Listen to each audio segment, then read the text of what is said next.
ألا لله الدين الخالص. احمدہ ونصلی علی رسولہ الکریم، اما بعد فاعوذ باللہ من الشیطان الرجیم، بسم اللہ الرحمن الرحیم۔ رب اشرح لی صدری ویسر لی امری واحلل عقدۃ من لسانی یفقہوا قولی، آمین یا رب العالمین۔ حاضرین و سامعین، السلام علیکم ورحمۃ اللہ وبرکاتہ۔ دوست پوچھتے ہیں خدا کی بندوں سے محبت اور بندوں کی خدا سے محبت میں فرق کیا ہے؟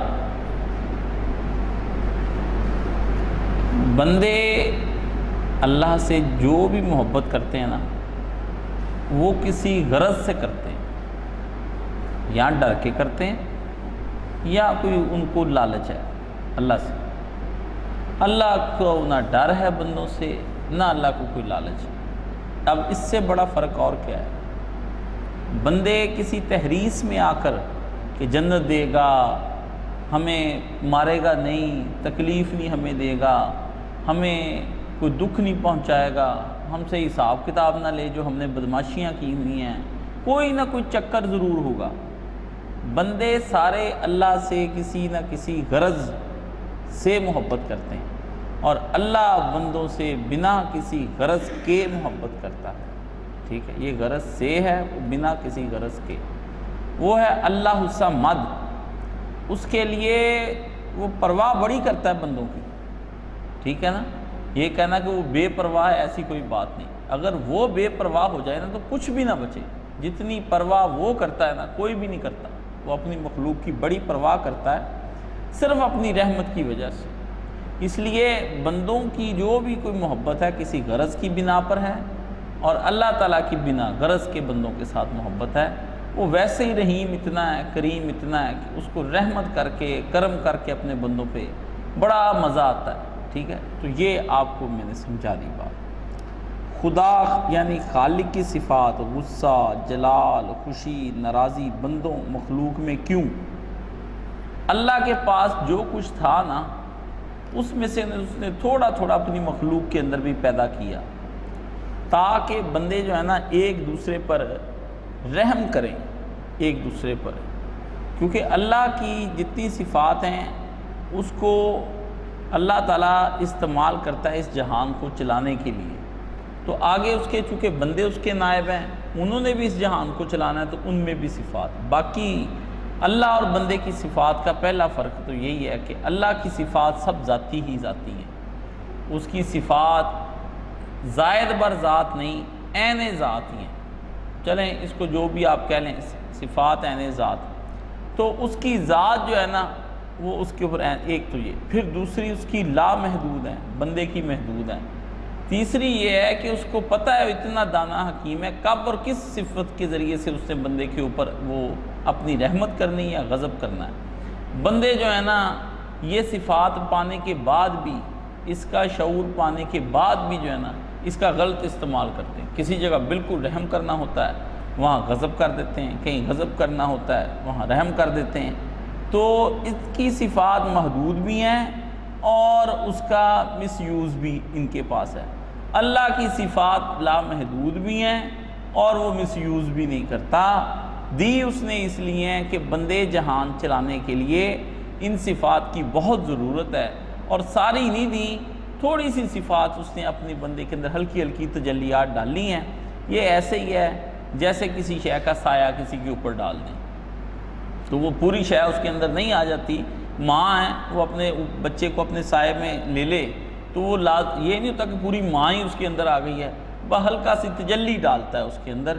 اس لیے یہ بندے کے لیے آپ کو بتا دیں، جب ایک انسان برائی چھوڑ کر نیکی کی طرف آتا ہے تو پھر اس کے ساتھ ایسا سلوک کیوں کیا جاتا ہے کہ وہ ہر طرح کی نیکی کرے، اور اگر اس سے عادتاً یا جان بوجھ کر پہلے کی طرح کی کچھ برائی ہو جائے تو اس کو طنز کا نشانہ بنایا جاتا ہے۔ ایسی صورت میں نیکی سے بھی دل اٹھ جاتا ہے اور برائی بھی اسی وجہ سے ہوتی ہے۔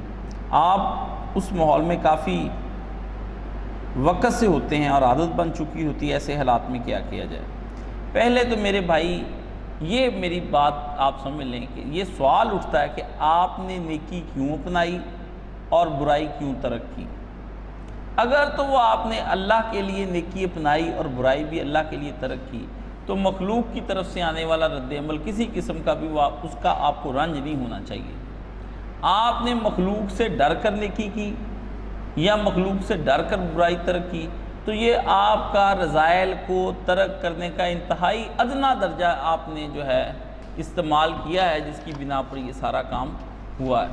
تو آپ کو رنج ہونا ہی تھا جب آپ نے مخلوق سے ڈر کر یہ سارے کام کیے۔ اللہ سے ڈر کر جو آدمی برائی کو چھوڑتا ہے اور بھلائی کو اختیار کرتا ہے، وہ کسی صورت میں مخلوق کی طرف سے کسی اپریسیشن، کسی خراج تحسین کی توقع نہیں رکھتا، کیونکہ اس کی جزا اور سزا کے بارے میں اللہ نے کہا ہے وَمَن يَعْمَلْ مِثْقَالَ ذَرَّةٍ خَيْرًا يَرَهُ وَمَن يَعْمَلْ مِثْقَالَ ذَرَّةٍ شَرًّا يَرَهُ۔ تیری ذرا برابر برائی جو ہے وہ بھی سزا ہم دینے والے، تیری ذرا برابر جو ہے نیکی اس کی جزا ہم دینے والے۔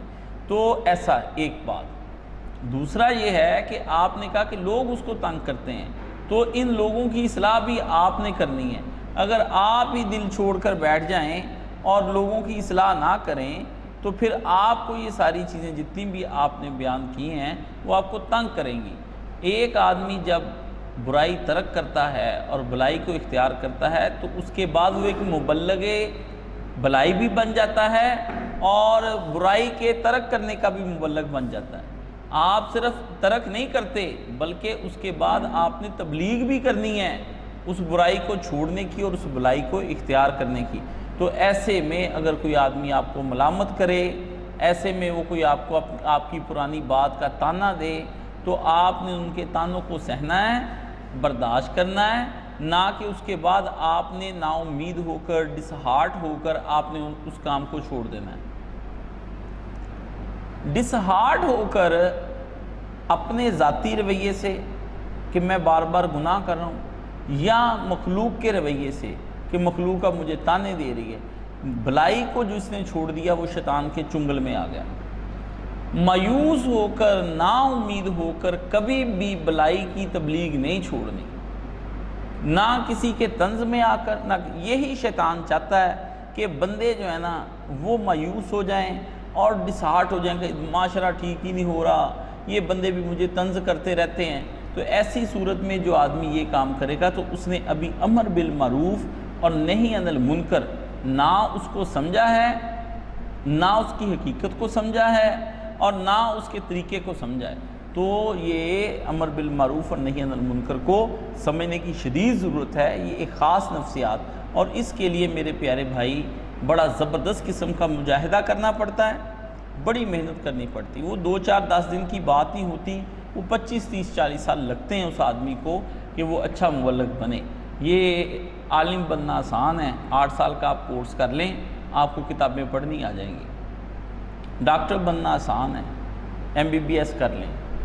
بندہ بننا آسان نہیں ہے۔ دنیا کا مشکل ترین کام بندہ بنانا یا بندہ بننا ہے۔ ایٹم بم بھی آسان ہے، اتنا آسان ہے ایٹم بم بھی، آپ تصور ہی نہیں کر سکتے۔ بندہ بنانا، اس کو راہ راست پہ رکھنا اور اس کو سیدھا جنت تک لے کے جانا، یہ کوئی آسان کام ہے؟ یہ تو نبیوں نے عمریں گزار دی اس کے اندر، 950 سال کوئی گزار رہا ہے، کوئی 550 سال، کوئی 2000، کبھی کہیں کبھی 200 سال، تو یہ زندگیاں گزر گئی ہیں۔ تو آپ کو اپنی نیکی کے اس جذبے کو چھوڑنا نہیں چاہیے۔ لوگ اگر آپ سے دوبارہ اس سے وہ برائی ہو جاتی تو اسے کہ یار انسان ہوں، اس سے دوبارہ یہ ہو گیا کام، میں اللہ سے توبہ کرتا ہوں، اور بجائے اس کے کہ آپ مجھے طنز کریں آپ میرے لیے دعا کریں، اپنے بھائی کو اپنے ساتھ شامل کر لیں۔ بعض اوقات بھائی کی دعا کی تقویت سے بھی آدمی گناہ چھوڑ دیتا ہے۔ تو آپ نے یہ اسے کہنا کہ آپ میری اس میں مدد کریں، اپنے بھائی کے لیے تنہائی میں دعا کیا کریں، انشاءاللہ آپ کے لیے آسانی ہو جائے گی۔ دوست پوچھتے ہیں بھائی جان، عورت کے لیے پردہ کتنا ضروری ہے؟ جو بہنیں پردہ نہیں کرتی شریعت میں ان کے بارے میں کیا حکم ہے؟ یہ سوال جس نے مجھے کیا ہے نا اس کو سارا پتہ ہے، صرف وہ میرے ذریعے پردے کی تبلیغ کرانا چاہتا ہے۔ اس بھائی کو چاہیے کہ میرے خطبے جو ہیں نا بار بار جن میں میں عورتوں کو پردے کا ان چیزوں کا بیان کرتا ہوں وہ سنیں، سوال مجھے وہ بھیجیں جو میں نے پہلے کبھی نہیں بیان کیے۔ آپ لوگ اپنی مرضی سے سوال مجھے بھیجتے رہتے ہیں، ابھی تک آپ نہ خلافت ملوکیت سے نکل رہے ہیں، نہ آپ ان چیزوں سے نماز روزوں سے نکلیں. میں نے آپ کو کہاں پہ لے کے جنگیں لڑنی ہم نے دجال سے, ہیں جی, مسیح علیہ السلام کی مدد کرنی ہے, مہدی علیہ السلام کے ساتھ ہونا ہے. حالت ہماری یہ ہو گئی ہے, ہیں جی. میں پھر کب آپ کو جو ہے نا وہ ماحول میں لے کر جاؤں گا؟ آپ کا بھی پردہ ہی نہیں ختم ہو رہا. مولانا مودودی نے پردہ لکھ دی, اور لکھی بھی کس زمانے میں؟ 1940 میں.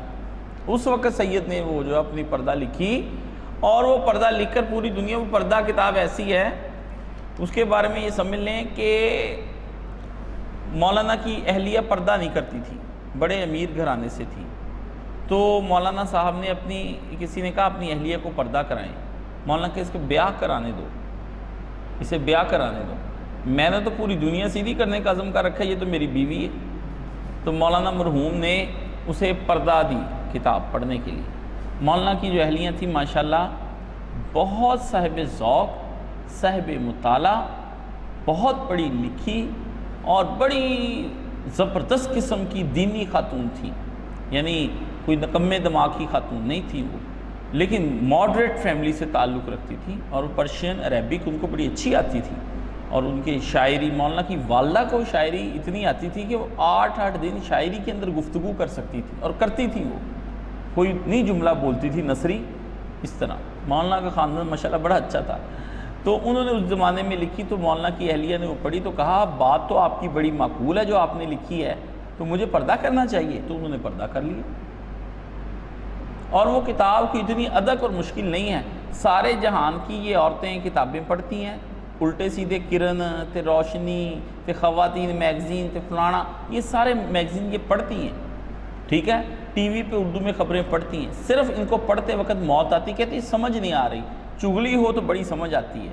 ایسی سازش گھر میں بن لو, میں کہتا ہوں اندر کی ساری کم سے وہ سارا ڈرامہ ان کو زبانی یاد ہے کہ کس میں کیا ہوا تھا, کس میں کیا ہوا تھا. یہ سب سمجھ آتی ہے. پردہ عورت کے لیے حفاظت کیا ضامن ہے. ٹھیک ہے نا. پردہ جو ہے نا یہ پوری دنیا کو پتہ ہے کہ جب عورت پردے سے باہر نکل آئی تو کیا قیامت ہوئی ہے. اور جب عورت پردے, اور یہ بتانے کی چیزیں نہیں ہیں, یہ دن رات تماشا ہوتا ہے آپ کے سامنے. آپ صبح شام پردے کے فوائد اور پردہ نہ کرنے کے جو نقصانات آپ دن رات دیکھ رہے ہیں. میرے بتانے پڑھنے کی, جو آدمی یونیورسٹیز, کالجز, بازاروں میں, گلیوں میں کہیں بھی جائے گا, وہاں بے پردہ عورت کو چھیڑنے والے, اور جو عورت کرتی پھرتی ہے اس کے بعد اس کو اٹھا کر لے جانے والے, ریپ کرنے والے, یہ سب اس میں. جب معاشرے کے اندر جتنی فلمیں اور ڈرامے بنتے ہیں اس کی بیس کبھی آپ نے سوچی آج تک کیا ہے؟ اس کی ساری بیس جو ہوتی ہے نا کہ وہ لڑکی کو اٹھا کے لے گئے یا ہیرو اٹھا کے لے گیا فلم کے اندر, اس میں ہوتا کیا ہے؟ اس لڑکی کو دیکھنے پہ ساری لڑائی ہوتی, دیکھ کے مرد اس پہ فریفتہ ہو جاتے ہیں. ہیرو یا چھڑانے جاتا ہے یا خود فریفتہ ہو جاتا ہے. ابا مانتا نہیں شادی کے لیے, یعنی دیکھنے سے کام چلتا ہے. اگر اس کو ہو پردہ کیا ہوا ہو, اسے ہیروئن نہیں, تو مجھے پھر بتائیں کہاں سے بات چلے. تو پھر وہ ہے نا کہ بات چل نکلی ہے, اب دیکھے کہاں تک پہنچے. دیکھنے سے بات چل نکلتی ہے, پھر دیکھے کہاں تک پہنچے. تو یہ مسئلہ خراب ہے. ساری فلموں کا, ڈراموں کا اینڈ آپ اگر نکالیں گے نا, ناولوں کا, لڑائیوں کا, کہانیوں کا, بچیوں کے ساتھ ریپ کرنے کا, یہ اس کے سارا اینڈ جو ہے نا وہ پردہ ہی نکلے گا. بھی اگر وہ پردے میں ہوتی تو یہ سارا کچھ نہ ہوتا, یہ نہ ہوتا. پھر اکا دکا معاشرے میں کوئی ایسا واقعہ پیش آ جاتا ہے, یہ نہیں کہ نہیں آتا, کیونکہ حیوان تو پھر حیوان ہے نا, وہ ان کو تو کوئی پتہ نہیں کہ کب اور کہاں وہ درندے بن جائیں. تو ان کا پھر شریعت نے علاج بتایا ہے. اگر اس طرح پھر وہ عورت ہوتے, پھر ایسے لوگوں کو حرب کے تحت اسے جو ہے نا فساد فی الارض کے تحت قتل کر دیا جاتا ہے. بتا میں نے آپ کو دیا ہے. جو بہنیں پردہ نہیں کرتی, مجھے ان کو زیادہ کہنے کی ضرورت کیا ہے. ان کو پڑھائیں, ان بہنوں کو دینی اداروں میں لے کر جائیں. آپ ان بہنوں کو نہ جمعہ پڑھاتے ہیں, نہ آپ ان بہنوں کو دینی اداروں میں لے کے آتے ہیں. اتنے ادارے بن چکے ہیں اور سارے ادارے اصلاح کر رہے ہیں. آپ بریلویوں کے ہاں چلے جائیں, وہ بھی ان عورتوں کا اصلاح کر رہے ہیں. آپ دیوبندیوں کے پاس, آپ جس فرقے سے کہیں گے میں آپ کو بتا دوں گا اس فرقے کا اسی شہر میں یا دیگر شہروں میں کوئی نہ کوئی سینٹر بنا ہوا ہے. اللہ تعالیٰ پر یہ واجب ہے کہ وہ بندوں کی ہدایت کا سامان دنیا کے ہر اس کونے خدرے کے اندر کرے جہاں انسان بستے ہیں, اور اللہ یہ انتظام کرتا ہے. یہ ہو ہی نہیں سکتا کہ اللہ تعالیٰ بندوں کا انتظام نہ کرے. اللہ پر یہ واجب ہے. اب یہ کیسے اللہ نے کیا ہوا ہے؟ اگر وہاں بریلوی رہتے تو ضرور اللہ تعالیٰ نے بریلویوں کا کوئی آدمی ایسا پیدا کیا ہوا ہے. یہ ہو ہی نہیں سکتا، یہ آپ ہی خیر کی باتیں جو نہیں ڈھونڈنے کے لیے نکلتے، شر کی آپ ڈھونڈ کر جاتے ہیں۔ فلانی جگہ نیا ریسٹورنٹ کھلا ہے وہاں چلتے ہیں، تم نے اس کا کھانا کھایا، اس کا پیا، فلانی جگہ جو ہے وہ سندھ باد بن گیا وہاں بچوں کو کھلانا، تو آپ کا مسئلہ اسی طرح دینی بھی کھلے۔ یہ سب جھوٹ ہے۔ اب یہ وہ دور ہے جس میں ابلاغ حق جو ہے نا حجتیں تمام ہو چکی ہیں، اب یہ اس میں جھوٹ ہی جھوٹ ہوگا کہ مجھے بندہ کہے گا مجھے نہیں پتہ دین کا پتہ، اور وہ جس ذہنیت کا ہوگا ویسا، شاعر کہے گا شاعر مل جائے گا، ادیب کہے گا ادیب مل جائے گا، سائنٹسٹ کہے گا سائنٹسٹوں نے اتنی کتابیں لکھنی ہیں، بڑا کچھ لکھا پڑا ہے، اب اس کا کوئی نہیں۔ میں نے آج جمع بین صلاتین کا ارادہ کیا، جب مسجد میں پہنچا تو عشاء کی نماز کھڑی ہو چکی تھی۔ اس حال میں مجھے مغرب کی نماز کیسے پڑھنی چاہیے، جماعت کے ساتھ یا الگ؟ جب جماعت کھڑی ہو نا کوئی بھی، تو اس وقت کوئی اور نماز نہیں پڑھ سکتے آپ عشاء کی جماعت پڑھیں گے وہاں، اس کے بعد پھر آپ مغرب پڑھیں گے، کیونکہ اب آپ مسجد میں سامنے آ چکے ہیں، آپ کو جماعت میں ملنا پڑے گا۔ تو نبی علیہ الصلوۃ والسلام نے کہا کہ جب اقامت ہو جائے تو پھر کوئی نماز نہیں ہے، تو پھر کوئی نماز بھی نہیں، جو فرض رہتی وہ بھی نہیں، دوسری اب آپ یہ پڑھیں گے پھر اس کے بعد اس میں شامل ہوں۔ ویسے عمومی لوگوں کا یہی کہنا ہے، حنفیوں کا، کہ ترتیباً وہ نماز ادا کرے گا۔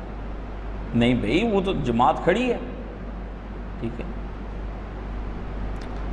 بیوی کا میکے اور خاوند کا سسرال میں ایک ہی شہر میں یا کسی دوسرے شہر میں ہوتے ہوئے نماز قصر ہوگی یا پوری پڑھنی ہوگی؟ شوہر اور بیوی جب عورت کے میکے جائیں گے وہ اور اتنی مسافت پر ہو دوسرے شہر میں، تو وہ دونوں کی وہاں پر قصر ہوگی۔ اسی طرح مرد کے والدین بھی کسی دوسرے شہر میں جائیں گے تو عورت اور بیوی مرد دونوں جب اس کے اپنے مرد کے والدین کو ملنے کے لیے جائیں گے تب ادھر بھی نصف ہی پڑھیں گے، قصر پڑھیں گے۔ اپنے گھر میں وہ پوری پڑھیں گے، یہاں ہے اس کا، یہ اس کا اپنا گھر ہے، ٹھیک ہے، اپنا گھر جہاں مستقلاً ان کی رہائش ہے وہی ان کی اپنی۔ کچھ لوگ ڈیلی کی بنیاد پر دوسرے شہروں میں سفر کے لیے جاتے ہیں، وہ کثیر المسافت ہیں، وہ پوری پڑھیں گے، جہاں کہیں بھی جائیں گے وہ پوری پڑھیں گے۔ ہاں سفر وہ جو ڈیلی کر رہے ہیں وہاں پوری، ہاں ایک تیسرا سفر وہ اختیار کرتے ہیں، مثلا ایک آدمی روزانہ فیصل آباد آتا ہے اپنی جاب کے سلسلے میں، وہ پوری پڑھے گا، لیکن یہی آدمی اگر وہ اسلام آباد یا لاہور جائے گا تو مسافر ہو جائے گا، وہ جس کے اوپر قصر نماز ہے وہ اس کے لیے ہو جائے گی، یہ یہاں کے لیے اس کی کثیر المسافر، دوسرا سفر اس کے لیے سفر۔ جو ماں بچوں کو چھوڑ جاتی ہے اور باپ دوسری شادی کر لیتا ہے تو اولاد کیا کرے؟ انا للہ و انا الیہ راجعون۔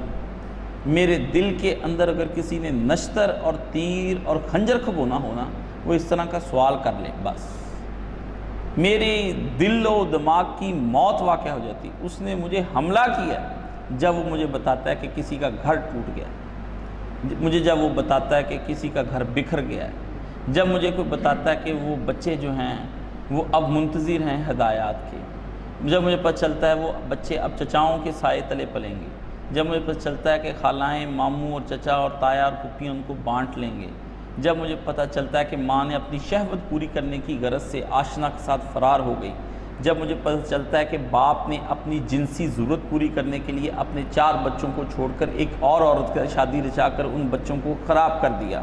بدکار بندوں سے بھی برے ہیں یہ دنیا میں ان کی جنسی لذت حاصل کرنے پر ان کو کوڑے نہیں لگیں گے، یہ دنیا کے اندر زانی نہیں گنے جائیں گے، لیکن آخرت میں جو ان سے پوچھ ہوگی نا، آپ تصور نہیں کر سکتے یہ کیا کریں گے۔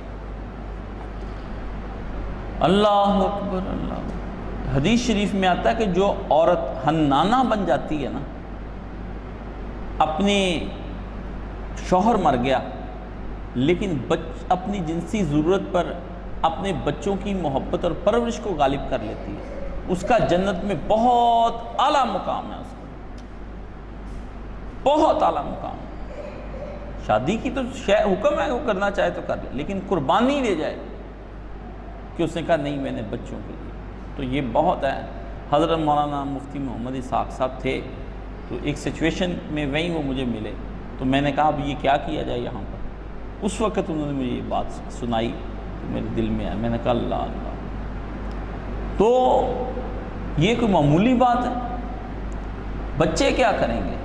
ایسے میں اگر ان میں کوئی بڑا بچہ ہے نا تو اس کو چاہیے کہ وہ باپ اور ماں بن کے ان کو اپنے پروں تلے لے لے. بہت اجر ہوگا اس بڑے کو، وہ عورت ہے یا مرد، بہت اجر ہوگا.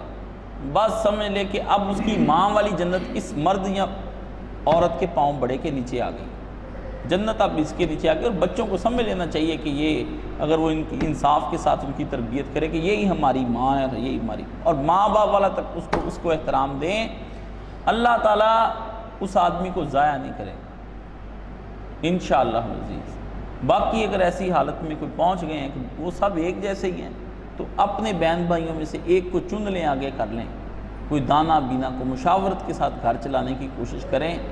اگر وہ بکھر گئے ہیں تو میری اللہ پاک سے دعا ہے کہ الہی ان بچوں کی ہر طرح کی حفاظت خود فرما. اس ظالم باپ کو کیا پتا کہ اس زمانے کے اندر بیٹیوں کے ساتھ لوگ جنسی زیادتیاں باپوں کی موجودگی میں کر دیتے ہیں، باپ اور بھائیوں کی موجودگی میں لڑکوں کے ساتھ بدفعلیاں ہو جاتی ہیں. جو چھوڑ ہی گئے ان کو تنہائیوں میں دنیا کے حوالے، ان حرام زادوں نے کچھ نہیں سوچا ان کے بارے میں. میرے نزدیک دنیا کے اندر اللہ کی مبغوض ترین بدترین مخلوق وہ والدین ہیں جو اپنی اولاد کو چھوڑ کر چلے جاتے ہیں. میں سمجھتا ہوں کہ وہ اس سے بدترین ہے ہی نہیں. رسول پاک صلی اللہ علیہ وسلم نے فرمایا شیطان روزانہ رات کو اپنا تخت سمندر کے اوپر بچھا لیتا ہے، وہاں حاضری لگتی ہے سمندروں کے اوپر. وہاں پھر وہ اپنے چیلوں سے پوچھتا ہے کہ آج دن میں کیا کام کیا، تو وہ بتاتے ہیں کسی کو چوری، زنا، ڈاکہ، شراب، بے ایمانی کروائی. ایک اٹھ کے کہتا ہے کہ آج میں نے میاں بیوی کو لڑا دیا. اٹھتا ہے پھر اپنے تخت سے اس کو جپھی ڈال لیتا ہے، اس کا منہ چوم لیتا ہے، اس کو سینے سے لگا لیتا ہے، کہتا ہے تو نے وہ کام کیا ہے کہ جس کام سے اب زمین پہ فساد ہی فساد پھیل جائے گا. یہ کام کیا آج دنیا کے اندر. اس لیے جس کو شیطان جپھی ڈال کے اپریسیشن لیٹر جاری کر دے، جس کو اپنا وہ قریبی کر لے، سمجھ لیں جس کو اس نے قریب کر لیا وہ کس قدر ذہین ہوگا کہ جس پہ وہ مہربان ہو گیا وہ کتنا ہوگا، اور جو وہ کام کر کے آیا ہوگا وہ شیطان کے نزدیک کتنا اچھا کام ہوگا. اس لیے جو دوسری شادیاں کرتے ہیں عورتوں کے پیچھے لگ جاتے ہیں، گھر کے اندر تناؤ، اور بعض شادیاں بھی نہیں کرتے، رہتے ایسے ہی ہیں اکٹھے لیکن بدترین ہوتے ہیں. ساتھ رہ رہے ہیں، روز جھگڑا میاں بیوی کے اندر، روز لڑائیاں، روز جھگڑا، روز لڑائیاں. بچے دیکھتے ہیں آج ماں کو مار پیٹ ہو رہی ہے، آج ابے کے ساتھ بحث ماں کر رہی ہے. ان کو پتہ چل جاتا ہے ہمارا باپ کرپٹ اور حرام زادہ اور بدعنوان اور 2 نمبر ہے. ان کو سب پتہ چل جاتا ہے. باپ کا احترام نہیں رہ جاتا. اور کئی عورتوں کا ہے کہ میں نے مردوں کو ان کی منتیں کرتے دیکھا کہ وہ زانیاں ہو جاتی ہیں، وہ دن میں یارانے نبھاتی ہیں، جب شوہر چلے جاتے ٹیلی فونوں پہ باتیں کرتی. بچے اس کو بھی دیکھ کے میں نے خود سنا، بیٹی نے اور بیٹوں نے ماں کو کہا کہ اگر تو زیادہ بولی پنچایت ہوئی تو ہم تیرا بھی پول کھول دیں گے کہ تو دن میں کن کن کے ساتھ یارانے لگا کے بیٹھی ہوئی. بچوں نے جب ماں باپ کو ان کے یارانوں اور ان کی آشنائیوں اور ان کی خفیہ کاروائیوں کے بارے میں بیان کیا تو آپ بتائیں اس میں کیا کام. یہ والدین رہ گئے پھر کہتے جی مجھے والدین کے بچوں کو حقوق سمجھائیں. یہ وہ والدین ہیں ہی نہیں. پہلے والدین کافر ہوتے تھے، شرک کرتے تھے. یہ والدین بدکار ہیں، بدکار اور فحاش اور بے حیا اور بے غیرت ہیں. وہ جن والدین کے بارے میں اللہ نے قرآن مجید میں کہا ہے وہ شرک والے والدین تھے. وہ جیسے بھی تھے شرک کرتے لیکن وہ اپنے کردار کی حفاظت کرتے تھے. ٹھیک ہے نا. تو یہ تو زانیوں کا معاشرہ ہے، بدکاروں کا معاشرہ ہے. اس لیے یہ نا مجھ سے توقع رکھیں کہ میں ان کو وہ آیتیں وَبِالْوَالِدَيْنِ احسانًا ان کے بارے میں پڑھ کر سناؤں گا. یہ نہیں ہونا. آپ جو بول رہے ہیں اس سے بڑے برے نتائج نکلیں گے. اس لیے بڑا میرے لیے اس سے بڑا میں نے اس کے اوپر تقریباً یہ پچھلے دنوں ایک بہن کا پورا طویل ٹیلی فون سنا تو اچانک انہوں نے مجھے فون کر دیا اور کہا جی میں اس وقت اس سچویشن میں ہوں. تو یہ 4-5 دن پہلے کی بات ہے، پیر والے دن کی، پچھلے کی. تو پھر مجھے اس کے اوپر کوئی 8 سے 10 صفحے وہ گفتگو بند کر دی. تو میں نے آفس میں بیٹھ کے 10 صفحے میں نے ساتھیوں سے کہا کبھی میرا ذہن چل رہا ہے اور طرف میں کام نہیں کروں گا. تو میں نے پھر 1 گھنٹہ بیٹھ کر مضمون ہی لکھے صرف کہ ایسے میں ایک عورت کو کیا کرنا چاہیے اور ایک مرد کو کیا کرنا چاہیے، تو انشاءاللہ وہ اس پہ بھی وہ میں مضمون شائع کراؤں گا پڑھانے کے لیے۔ اللہ اکبر، خاندگی زندگی کے کیا کہنے، توبہ۔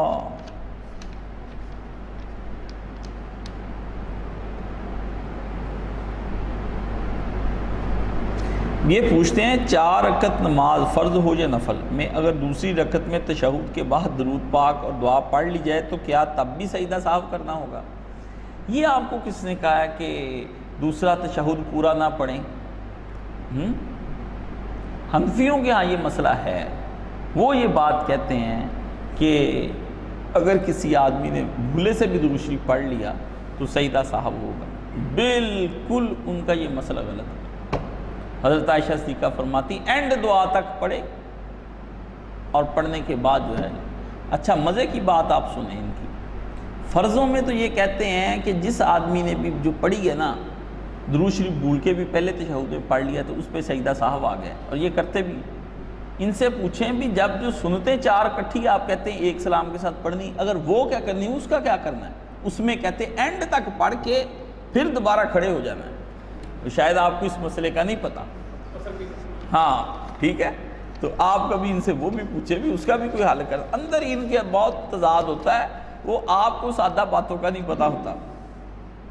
تو کوئی نہیں بیٹا، پورا پڑھیں آپ، کچھ نہیں ہونے لگا، نہ بھی پڑھیں تب بھی کوئی نہیں۔ یہ بھی بات سن لیں، اگر آپ اتنا ہی کرتے ہیں نا کہ تشہد میں شہادت کا دے کے شہادتاً دے کے اس کے بعد آپ اللہ اکبر کہہ کے کھڑے ہو جاتے ہیں تو بھی نماز ہو جاتی ہے، ٹھیک ہے۔ اگر آپ اتنا ہی پڑھ لیں اللہم صلی علی محمد و آل محمد اتنا کہہ کے کھڑے ہو جائیں تو بھی آپ کا درود شریف ہو گیا پہلے تشہد میں، ٹھیک ہے۔ دوسری تیسری رکعت کے لیے کھڑے ہو جائیں، اگر نہ بھی پڑھیں درود شریف، صرف شہادتیں تک پڑھیں تب بھی مسلک سارے ٹھیک ہیں، لیکن سجدہ سہو جو آپ ڈال دیتے ہیں نا یہ کہ بھولے سے بھی پڑھ لیا یا ایسا، یہ نہیں میری سمجھ میں آتا۔ سجدہ سہو نہ کریں یار، ایسی زیادتی بار کیف امام ابو حنیفہ رحمۃ اللہ علیہ کے متعلق کہتے ہیں کہ انہوں نے یہ کہا ہے، اس پہ آپ کو ایک سنا دیتے ہیں۔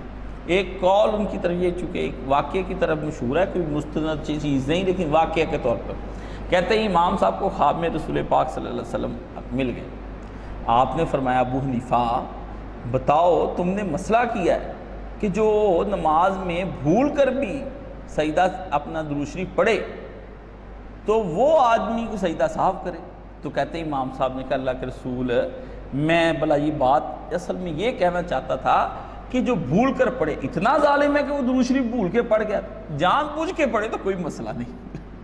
کیسی دیکھو کیسی بات ہے، اللہ اکبر، کیسا حنفیوں نے قصہ بنایا ہوا ہے امام صاحب کی جان چھڑانے کے لیے۔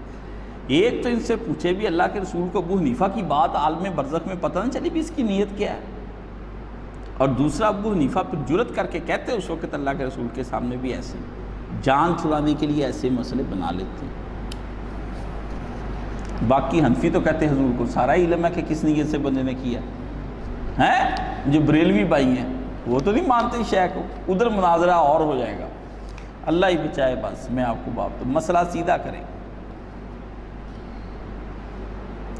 انسانیت کا کوئی مذہب نہیں ہوتا، کیا یہ بات درست ہے؟ غلط ہے۔ انسانیت کا چاہے نہ ہو، انسان کا مذہب ضرور ہوتا ہے، انسان بنا مذہب کے نہیں رہ سکتا، انسانیت تو خود ایک مذہب ہے، ہیومنزم جو ہے جس کو آپ بڑا کہتے ہیں وہ تو خود ایک بہت بڑا مذہب ہے۔ اس کے اندر بتایا جاتا ہے کہ ایک ہیومن بینگ جو ہے وہ انسان اپنا خدا آپ ہے، اپنے خیر اور شر کا تعین انسان خود کرے گا، اور یہ خود بتائے گا کہ میرے لیے خیر کیا اور شر کیا۔ اس لیے میرے بھائی جس نے یہ سوال کیا ہے وہ اردو والی انسانیت اس کو سمجھ رہا ہے، اس کو پتہ ہی نہیں کہ یہ ہیومنزم کہاں سے آیا ہے، یہ ٹرمینالوجی کیا ہے، مغرب نے اس کو کب وضع کیا، اس کے پیچھے کون سے سائنسدان تھے، کون سے فلاسفہ تھے۔ اس لیے ایک تو میرے بھائی کی ان پڑھ ہونے کی دلیل ہے کہ اس نے مغرب کا مطالعہ نہیں کیا، ایک تو بات یہ۔ تو میرے جاہل بھائی کو چاہیے اپنے علم میں اضافہ فرمائے۔ میرے محترم جاہل بھائی، آپ کو کتابیں پڑھنی چاہیے تاکہ آپ کو پتہ چلے کہ آپ کو انگریز کیسے پاگل بنا رہے ہیں اور آپ ان کے ہاتھ میں کیسے پاگل بن رہے ہیں۔ یہ میرے جاہل بھائی سے گزارش چاہیے۔ عیدی ایک بات کہتا تھا، عیدی بابا تھا، بالکل ان پڑھ جاہل تھا، وہ اپنے سمجھ میں ایک نیکیاں کر رہا تھا، اللہ اس کو اس کی نیکیوں کی جزا عطا فرمائے۔ آپ تو ان پڑھ نہیں ہیں، کیا انسانیت اسلام پر برتری رکھتی ہے؟ دنیا کا کوئی فلسفہ اور مذہب، کوئی دین اسلام پر کوئی برتری نہیں رکھتا، ایک بات، اور دوسری بات نہ اس کو کوئی فوقیت حاصل ہے نہ ترجیح حاصل ہے۔ یہ تو تب ہو جب دونوں چیزیں برابر ہوں۔ اسلام کے مقابلے میں کوئی چیز بھی آ جائے، نہ فوقیت نہ ماتحت، کچھ بھی نہیں، وہ اس کو فنا ہی حاصل ہے، بس وہ آ ہی نہیں سکتی۔ دنیا میں اکیلا حق اسلام ہے۔ اسلام اپنے علاوہ دنیا کو کسی شے کو حق مانتا ہی نہیں، بس ان الدین عند اللہ الاسلام۔ اسلام کہتا ہے کہ دنیا میں صرف میں اکیلا حق ہوں، جو مجھے حق نہیں مانتا وہ خود باطل ہے۔ اگر وہ باطل مجھے بجبر مٹانے آئے گا، اس سے پہلے کہ وہ مجھے مٹانے آئے میں اس کو مٹا دوں گا، اس کا نام جہاد ہے۔ اسلام اکیلا ہی حق ہے دنیا کے اندر، بس کوئی مذہب الہامی غیر الہامی، کوئی روایتی غیر روایتی، کوئی نظریہ، کوئی مذہب، کوئی دین، کوئی فلسفہ اسلام کے مد مقابل نہیں ہے، نہ اس پر فوقیت، نہ مساوات کے طور پر برابر، نہ اس کے ماتحت کوئی شے ہے ہی نہیں۔ اسلام واحد حق ہے اور یہ کسی اور کو حق تسلیم کرنے کو تیار ہی نہیں ہے۔ ہاں کوئی اس کے ماتحت رہ کر زندگی گزارنا چاہتا ہے تو یہ اس کو کچھ نہیں کہے گا قیامت تک، لیکن جب قیامت آئے گی تو اس کا بنانے والا، اس کا پیدا کرنے والا، اس کا قانون دینے والا بادشاہ اس کے مقابلے میں آنے والوں کو اٹھائے گا اور جہنم میں آگ میں بند کر کے اوپر سے لگا دے گا ڈھکن اور ختم۔ یہ ہے سیدھا سیدھا صاف صاف باتیں، نہ آئیں تے نہ بائیں، نہ شائیں نہ اوپر تے نہ نیچے نہ بائیں۔ السلام علیکم، میرے ساتھ ایک ہندو لڑکا رہتا ہے، وہ کہتا ہے کہ دھرم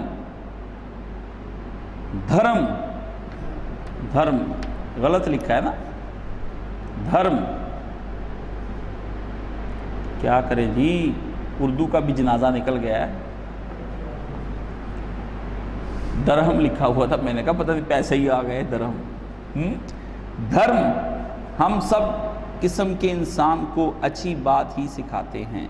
کوئی کتاب یا لیکچر بتا دیں جس میں بتایا گیا ہو کہ انسان کے لیے مذہب کو ماننا کیوں ضروری ہے اور انسان اور مذہب کا آپس میں رشتہ کیا ہے۔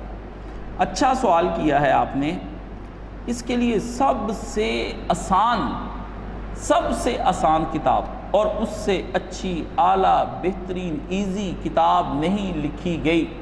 حضرت سید ابو الاعلیٰ مودودی رحمۃ اللہ علیہ مفکر اسلام متکلم اسلام نے لکھی ہے، اس کو دینیات کہتے ہیں۔ اس کو کہو اس کے ابتدائی 30 صفحے پڑھ لے، انشاءاللہ العزیز اتنے بڑے بڑے فلسفوں کا حل سید نے اس کے اندر کر دیا ہے۔ وہ پڑھنے میں آسان لیکن الجھنے اس نے ایسی دور کی کہ بڑے بڑے فلسفی لوگ بھی نہیں کرتے۔ اس میں حضرت مودودی رحمۃ اللہ علیہ لکھتے ہیں اسلام کے فوائد، پھر اگلی جگہ جا کے ٹائٹل باندھتے ہیں کفر کے نقصانات۔ اللہ اکبر، ٹائٹل ہی اتنا پیارا باندھا مجھے ہنسی آ گئی۔ جیسے ہم کہتے ہیں نا کہ یہ آپ نے یہ چیز کھائی اس کے نقصانات، تو مولانا نے اس کے اندر بڑا زبردست ہے۔ اور خطبات کا پہلا جو خطبہ ہے نا وہ لازمی کوئی بھی طالب علم، میری نصیحت ہے اس کو، پوری خطبات ابھی نہ بے شک پڑھے، صرف ادھر سے مولانا کی خطبات لے لے، ادھر سے دینیات لے لے۔ مولانا کی جو اس میں آگے دینی بحث شروع ہوتی ہیں نا کہ نماز کیا ہے، وہ چھوڑ دے، ابھی صرف اپنے دماغ کے اندر جو ابھی گند مچا پڑا ہے نا کہ مذہب، اسلام، انسانیت، دہریت، یہ سب کا حل جو ہے نا وہ صرف ان دو کے شروع میں، دو پڑھ لے، کوئی سوال اگر رہ جائے پھر نہیں تو پھر پڑھے، پھر 11 15 18 دفعہ پڑھے، انشاءاللہ العزیز حل ہوتا جائے گا۔ اخیر نہ حل ہونا تو میرے پاس پھر بھیج دے، انشاءاللہ العزیز سیٹ کر دیں گے اس کو بھی۔ نہیں اتنی عام فہم ہے بھی قیامت کے دن اگر وہی اردو میں آ گئی نا، سارے ہندو جہنم میں اللہ نے بھیجنے کے لیے وہ اکیلی کتاب رکھ دیں۔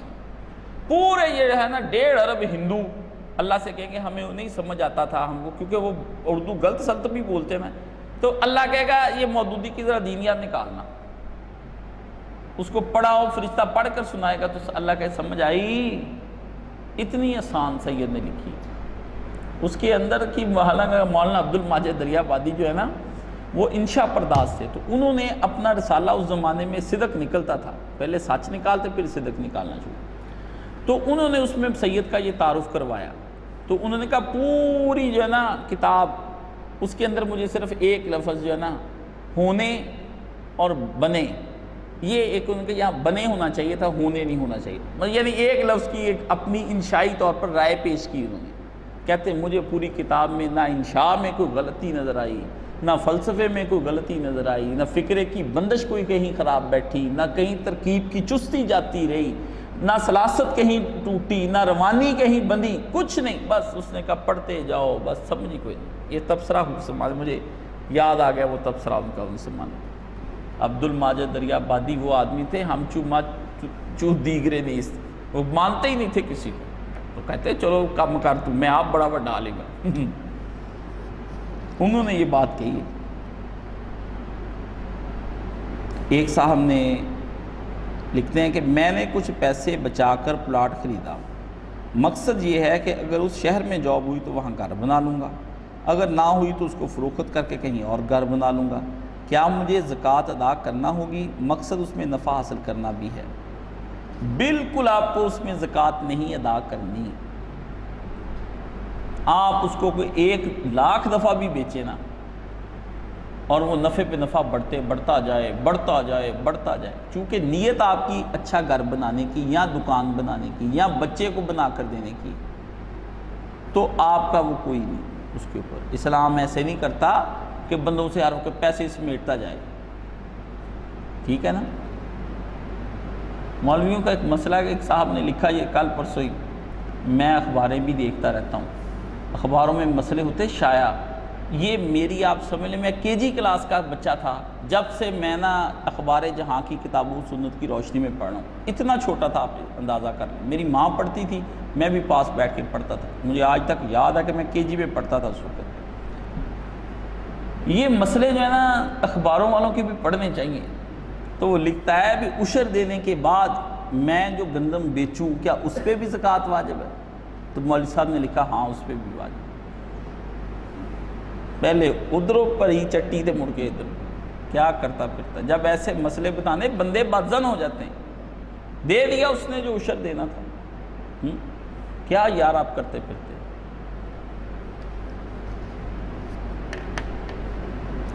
کہتے اس کے اوپر سال گزرے، یہ ہو کیا، اللہ اکبر۔ ایک صاحب نے مجھے لمبی زندگی اور تندرستی کی دعائیں دیں، آمین۔ اللہ تعالیٰ میرے بارے میں اچھے خیالات رکھنے والے کو وہی چیزیں عطا فرمائے جو وہ مجھے میرے لیے دعا کرتا ہے، اللہ اس کو بھی تندرستی اور صحت و سلامتی عطا فرمائے۔ میرا سوال یہ ہے کہ وادی حنزہ میں جو لوگ رہتے ہیں وہ اپنے آپ کو مسلمان کہتے ہیں لیکن 3 نمازیں پڑھتے ہیں اپنے اپنے کمرے میں، مسجد بھی نہیں ہوتی ان کی، اور اسماعیلی اپنے آپ کو کہلواتے ہیں۔ ان کا موجودہ امام آغا خان ہے، مہربانی یہ ان کو اپنا امام کیوں کہتے ہیں؟ امامت کہاں سے شروع ہوئی اور ان کا مذہب کون سا ہے؟ یہ تو آپ نے مجھ سے تقاضا کیا ہے پوری کتاب کا۔ یہ ڈاکٹر زاہد علی صاحب انہوں نے لکھی کتاب میرا اسماعیلی مذہب، نہیں اب ملتی، کہیں سے مل جائے نا، اس سے اچھی کتاب اسماعیلیوں پہ کسی نے نہیں لکھی۔ میرا آخری جو مولانا اسحاق صاحب سے گفتگو ہوئی، فائنل آخری مذہب جس کو ہم نے ڈسکس کر کے کلوز کیا تھا، جن کی کتابیں میں نے، وہ اسماعیلی مذہب تھا۔ آخری جو تھی نا میں نے ان کی کتابیں، راحت العقل اور یہ وہ بڑی بڑی کتابیں تھیں، 100-150 کے قریب، وہ پھر اسماعیلی جانا پڑا مجھے کراچی، وہ طریقہ بورڈ وہاں، اور ان سے پھر کتابیں اور وہ ساری ان کی ساری۔ بات یہ ہے یہ لوگ امامت کہاں سے شروع ہوئی؟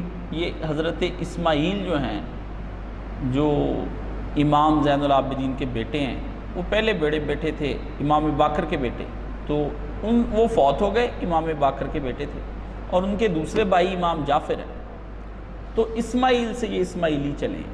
یہ کہتے ہیں امامت جو ہے نا بڑے بیٹے کو منتقل ہوتی ہے، تو اس حوالے سے پھر چونکہ لیکن وہ تو باپ کی زندگی میں ڈیتھ ہو گئی، کہتے ہیں ڈیتھ بلا شبہ ہوگی لیکن امامت منتقل ہو چکی تھی، یہ ان کا مذہب۔ باقی میرے بھائی یہ مسلمان کوئی نہیں،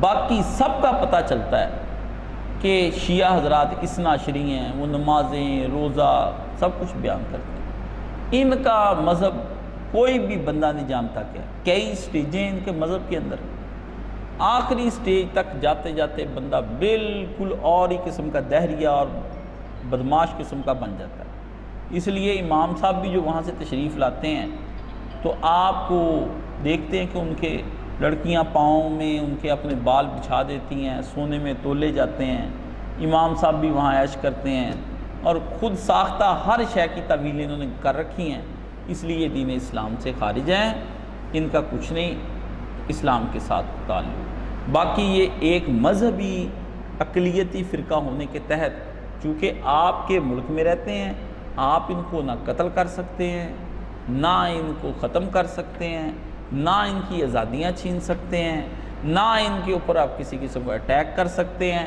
آپ ان کے ساتھ میل جول رکھنا چاہیں تو رکھ لیں، نہیں رکھنا چاہتے تو نہ رکھیں، ان کو اپنے بس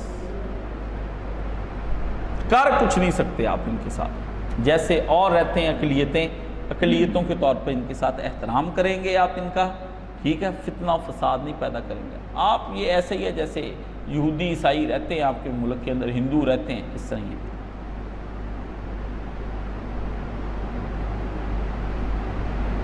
باقی جو آپ کہتے ہیں 3 نمازیں پڑھتے ہیں، وہ آپ کی طرح نمازیں نہیں ہیں، وہ سامنے تصویر رکھی ہوتی جماعت خانے کے اندر، وہ کچھ کا کچھ ہو جاتا ہے۔ اس کے بالکل بالمقابل جو بوہری ہیں نا وہ مسلمان ہیں، بوہری جو فرقہ ہے نا ان کا وہ اچھا ہے، وہ جو ہے نمازیں بھی پڑھتے ہیں، حج بھی کرتے ہیں، رسول پاک کے روضے پہ بھی بیٹھے ہوتے ہیں وہاں پر، جب آپ کبھی جائیں تو وہ برہان الدین کا جو بوہری فرقہ ہے وہ واضح تو کرتے ہیں نا کہ ہم وہ امامت مانتے ہیں اپنے امام کی، لیکن یہ ہے کہ امامت انہوں نے بنائی ہوئی ہے، لیکن ان کا تو پتہ ہی کچھ نہیں چلتا، ہندوؤں کا بھی پتہ چلتا ہے، سکھوں کا بھی پتہ چلتا ہے، یہ بتاتے ہی کچھ نہیں۔ بلکہ آپ یہاں تک دیکھیں، میں نے کہا کہ یہ دعاؤں کی کتاب پڑھ لوں، ان کا آپ ہاتھ بھی نہیں لگا سکتے، میں نے کہا ہاتھ ان کا آپ پکڑ لیں، کہتے آپ دیکھ بھی نہیں سکتے، نہ پرچیز کرنی، کہتے 10 لاکھ بھی دینا تو ہم دعاؤں کی کتاب آپ کو نہیں دیں گے، باقی اتنی موٹی موٹی وہ اور دے دی مجھے، یہ نہیں دی انہوں نے، وہ خریدی میں نے بڑی مہنگی، وہ بھی بڑے پیسے لگائے، اتنی سی کتاب 6000 روپے کی۔ اللہ اکبر۔ السلام علیکم، میں نے کسی مفتی کے سوال، وعلیکم السلام، جواب نشست میں سنا تھا، کسی نے ان سے سوال کیا کہ میں فجر کی نماز نہیں پڑھتا یا دیر ہو جاتی، تو انہوں نے کہا تم غریبوں کو کچھ پیسہ دیا کرو، جس دن نہ پڑھو یا دیر ہو جائے تو غریبوں کو کچھ رقم دے دو۔ میں نے بھی یہ طریقہ اپنایا، کچھ معاملات اس میں کافی بہتری آ گئی۔ اب اگر معاملات میں وہ پیسے بند کر دینا چاہوں تو اس کے لیے کیا طریقہ کار ہے، کیا اس ارادے کے لیے مجھے رقم ادا کرتے رہنا ہوگی؟ یہ مولانا مرحوم نے بھی ایسی بات بتایا کہ کوئی گناہ ہو جائے یا کوئی نیکی چھوٹ جائے فرض، تو آپ پھر اپنے اوپر کچھ صدقہ واجب کر لیں، اتنا دیتے رہا کریں، اس سے پھر نفس جو ہے نا اس کو تکلیف محسوس ہوتی ہے، نفس توبہ بھی کر لیتا ہے، معافی بھی مانگتا ہے، پیسے نہیں دینے دیتا کسی کو، یہ نفس کا خاصہ ہے۔ شیطان کو سب سے بری شے جو ہے نا، وہ بندے سے توبہ بھی کہتا ہے، اللہ کو معافی مانگلا کچھ نہیں ہوتا، پر پیسے نہ دیں کسی کو، پیسے نہیں دینے دے، چاہے 1 روپیہ ہی دینا پڑے نا، کہ پیسے نہیں دینے، پیسے نہیں دینے، جو مرضی ہو جائے پیسے نہ دیں، پیسے نہ دیں، کاش سب جنیا مرضی پیلا کر جائیں، پیسے نہیں دینے، ٹھیک ہے نا، دعا کریا کرے نا دی اللہ مدد فرمائے، ٹھیک ہے نا، ہاں جی، نہیں، یہ اللہ کی طرف سے نفس کو بہت، کوئی عبادت شاک، حج عمرہ روزہ جو مرضی کرا لیں، اس سے یہ کرے گا، پیسے نہیں دے گا، اس کے بارے میں 1 سیکنڈ میں بے اعتبارہ ہو جائے گا، رسیدیں دو جی، فلانا کرو جی، ٹمکانا، ایک لانے تسی کتھے ہے جی، کیڑی جگہ تھی؟ اللہ نے کہا ان کو دینے دیں، نہیں تو لے جائیں یہاں سے۔ یہ نفس کہتا ہے چمڑی چلی جائے دمڑی نہ جائے، دمڑی نہیں دینے دیتا، پیسوں کے بارے میں یہ بڑا پکا ہے، اس لیے قیامت کے ان سخی آپ نے ایسے ہی اللہ نے جہنم میں پھینک دیں، وہ جو بھی دیتا ہے وہ دکھاوے کے لیے دیتا ہے، نہ بھی دینا کر کے کسی کو بتا ضرور دیتا ہے کسی نہ کسی انداز سے بھی، اس کے اوپر میرا رہے چشم خریدار بے احسان میرا۔ وہ مفت سرما بیچتا ہے نا، تو اس کا غالب نے لکھا کہ ایک آدمی سرما بیچ رہا تھا، کہتا میں آپ سے یہ بیچ کے کوئی یہ نہیں چاہتا کہ آپ مجھے پیسے دیں، ٹھیک ہے نا، سرما ہے مفت چشم نظر ہے، ٹھیک ہے، تو پیسے کہتا نہیں، میں نے اس کی کوئی جزا نہیں مانگتا، رہے چشم فقط خریدار پہ احسان میرا۔ یہ ہمیں اس حوالے سے پیسے آتے ہیں، میں نے یہ سارے کام کر کے دیکھے۔ میرے بھائی بات یہ ہے، اگر تو آپ کا وہ گناہ چھوٹ گیا ہے تو اب آپ رقم دینی بھی بند کر دیں، اگر وہ آپ کا گناہ جاری ہے تو پھر آپ رقم بھی دیتے رہیں، ٹھیک ہے۔ یہ مجاہدے کے لیے میں نے آپ کو بات بتائی کہ باقی کوئی وہ شرعاً آپ پر فرض نہیں ہے پیسے دینا، یہ فقط ایک ریاضت اور مجاہدے کی بات ہے کہ اس طرح کرنے سے نفس کو جو چیز شاک نفس کو گزرتی ہے وہ آپ کو میں نے گوش گزار کر دی ہے، اگر ہو گیا تو بند کر دیں۔ میرے شوہر نے ایک دوسری لڑکی کے ساتھ تعلقات استوار کر رکھے ہیں، ہماری اس پہ لڑائی ہو چکی، وہ مانتے نہیں اور کہتے ہیں یہ صرف بات چیت ہے، میں کیا کروں؟ وہ زانی ہے میری بہن، وہ باتوں کا زانی ہے، سیدھی سی تو بات ہے۔ مجھ سے کیا فتویٰ پوچھتی؟ جا کے اللہ کے رسول سے پوچھو، حضور پاک نے اس کو زانی کہا، میں نے کہا؟ ایک بات، باقی آپ بھی کچھ زیادہ نہ تڑپیں، یہ معاشرہ ایسا ہی ہے۔ اب آپ اس میں آئیڈیل شوہر ڈھونڈنے کی جائیں گی، وہ آپ کو نہیں ملنا، ٹھیک ہے، بلکہ آپ سمجھ لیں کہ ایک برے انسان کو راہ راست پر لانے کے لیے اللہ تعالیٰ نے آپ جیسی اچھی دیندار خاتون کو وہاں بھیج دیا ہے کہ تو اس مرد کو اپنی محبت، پیار، حسن سلوک، اطاعت، وفا شاری، ان سب چیزوں کے ذریعے سے اپنے شوہر کو راہ راست پر لے کر آ۔ تیرے ذمہ یہی ایک شوہر ٹاسک دے دیا ہے، باقی پوری دنیا کو چھوڑ دے، اس ایک شوہر پہ اپنا ٹائم لگا۔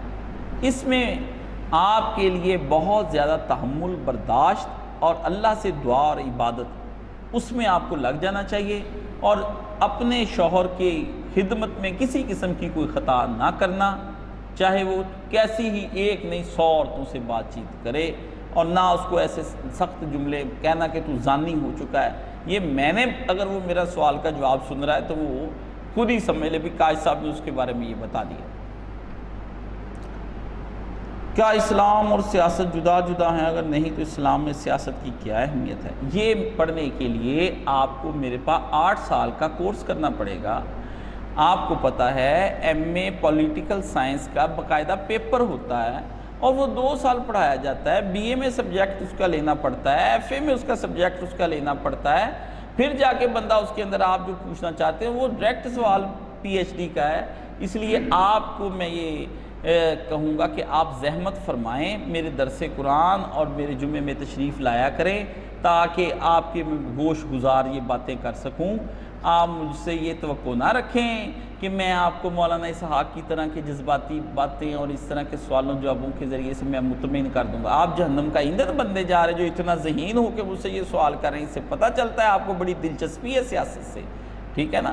تو میں آپ کو مختصر بتاؤں گا تو آپ گمراہ ہو جائیں گے۔ یہ مفصل چیزیں سیکھنے کی ہیں، جیسے نماز مفصل سیکھی جاتی ہے، حج کی ٹریننگ لی جاتی ہے، اسی طرح سیاسی نظام، اسلام کی سب چیزوں کی ٹریننگ لی جائے گی، پھر آپ آئیں۔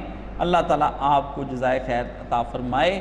مذہب اور سیاست 2 الگ الگ شعبے، ان دونوں شعبوں کو سیکھنے کے لیے ایک عمر چاہیے اس بہرے بے قراں کے لیے۔ اولیاء اللہ کے مزار کی چوکھٹ پر سجدہ ریز ہو کر بوسہ دینا شرک کے مترادف نہیں، بالکل عین شرک ہے، مترادف کی بات بڑی دور کی ہے۔ تعظیمی کرے، احترامی کرے، ویسے ہی بوسہ دے دے، سب غلط ہی غلط، جو جھک گیا وہ ختم۔ ایک بات۔ دوسرا، اولیاء اللہ کی چوکھٹ پر وہ لینے کیا جاتا ہے؟ مسجد بھی ایک چوکھٹ ہے، وہ اولیاء اللہ کی چوکھٹ تو چومتا ہے، اللہ کے گھر کی چوکھٹ کبھی نہیں چومی کسی نے۔ کسی نے مسجد میں داخل ہوتے مسجد کی دیوار اور اس کی چوکھٹ کو بوسہ دیا کبھی؟ بڑے ظالم ہو، بڑے ظالم ہو۔ چکر ہم کو نہ دینا، اللہ نے اپنی توحید پر ہم جیسے بندے لگا رکھے ہیں، ہوشیاری نہیں کرنی۔ ہاں شرک کرنے کو دل چاہتا ہے تو کھول کر کو میرا شرک کرنے کو دل چاہتا ہے، ہم بھی مان لیں گے۔ اتنے ہندو، سکھ، عیسائی، یہودی سب مل کے شرک کر رہے ہیں، تو ایک تم کر لو گے تو اللہ کی بادشاہ میں کو کمی آ جائے گی۔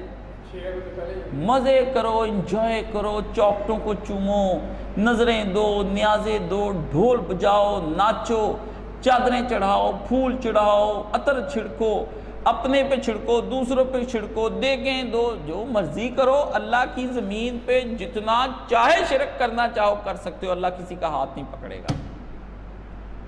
آخرت میں بس پکڑ کے جہنم میں پھینک دے گا، اتنی سی بات ہے۔ مسئلہ چوکھٹ کے چومنے کا ہے ہی نہیں۔ کیا کبھی کسی نے مسجد کو اتنا احترام دیا؟ وما قدر اللہ حق قدرہ، ووٹ کو عزت دو نہیں، اللہ کو عزت دو، توحید کو عزت دو، کون دے گا؟ رکشا کے پیچھے لکھا ہوگا کیوں مانگتا ہے اوروں کے دربار سے، کون سی کمی ہے تیرے پروردگار سے۔ کیا ایمان افروز جملہ آج سننے میں آیا ہے۔ کب تک غیروں کے آگے جھکتے رہیں گے؟ کب تک اپنی قیمتی پیشانیوں کو جو اللہ کے سامنے جھکنے کے لیے بنی تھی ان غیروں کے دروازوں پہ جائیں گے؟ چھوڑ دیں، بہانے چھوڑ دیں۔ وہ ایک سجدہ جسے تو گرا سمجھتا ہے، ہزار سجدوں سے دیتا ہے مجھ کو بتا۔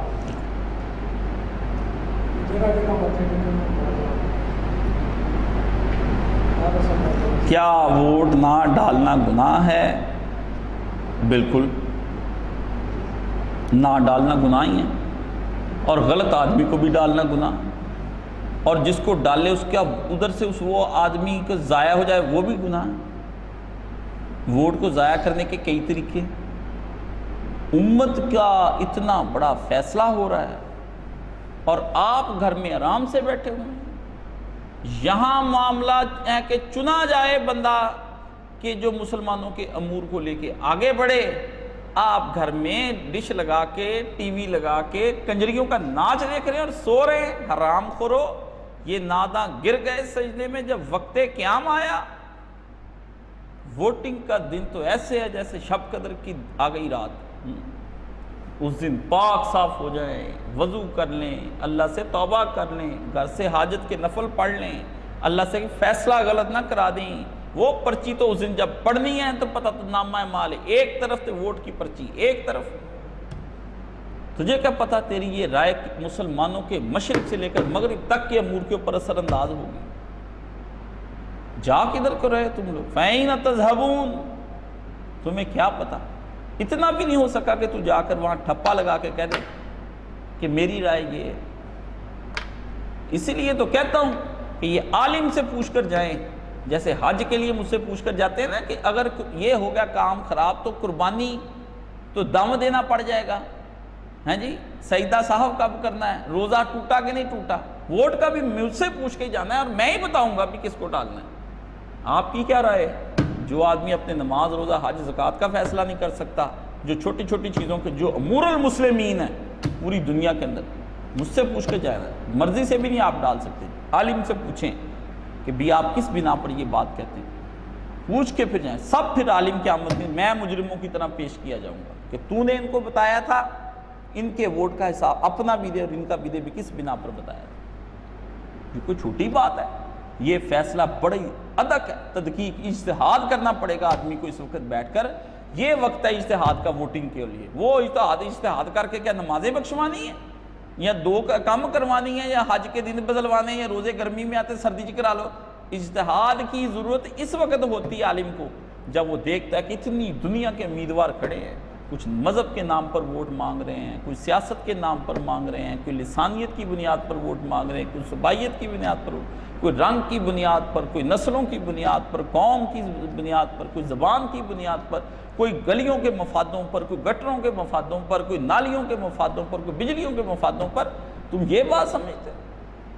اس لیے ووٹ کے بارے میں عالم سے پوچھو، سیاست میں عامی آدمی کی کوئی رائے نہیں قبول کی جائے گی، سیاست میں صرف عالم کی رائے قبول۔ یہ دقیق معاملے ایسے الجھے ہوئے ہیں، اس میں بہت صاحب الرائے آدمی کو، امام ابو حنیفہ جتنا اجتہاد چاہیے آدمی کو کہ کس کو کرنا ہے۔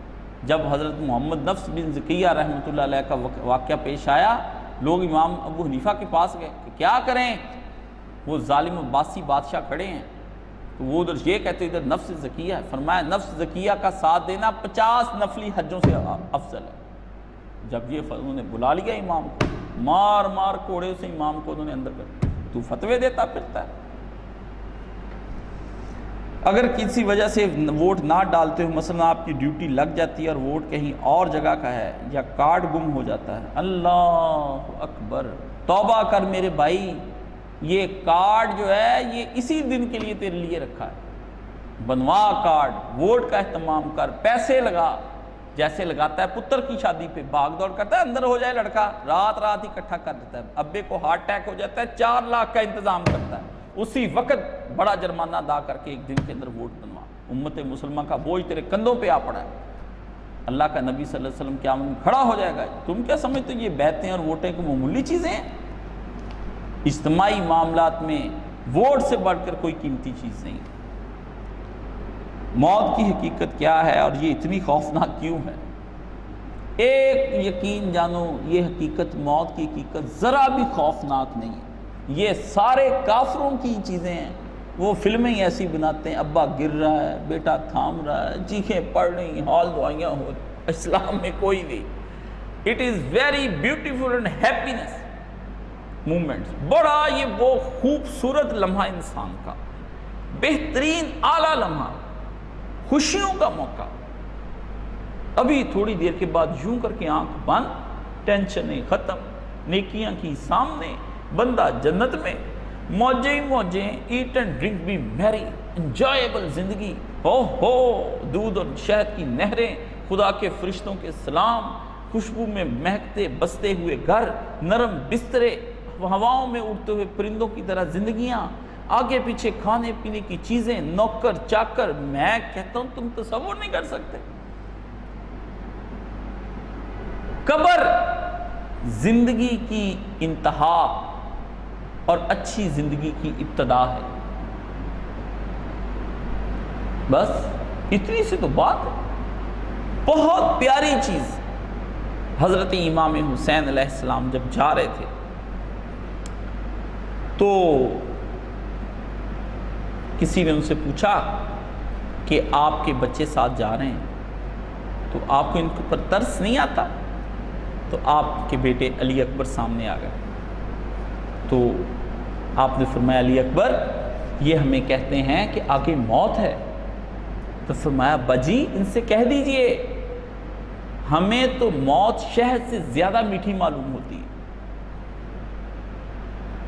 18 سال کے بنی ہاشم کے جوان کی سوچ اپروچ دیکھیں، جس کے گھر میں موت ڈیلی ڈسکس ہوتی ہے، جو اسلامی تہذیب، کلچر اور ثقافت کے اندر پلتے بڑھتے ہیں، جن کے گھروں کے اندر فہم موت، ادراک موت، تفہیم موت، افہام موت، ان کو ایسے ڈسکس کیا جاتا ہے کہ وہ سمجھتے ہیں کہ یہ تو بس یوں آنکھ جیسے ہماری کھلے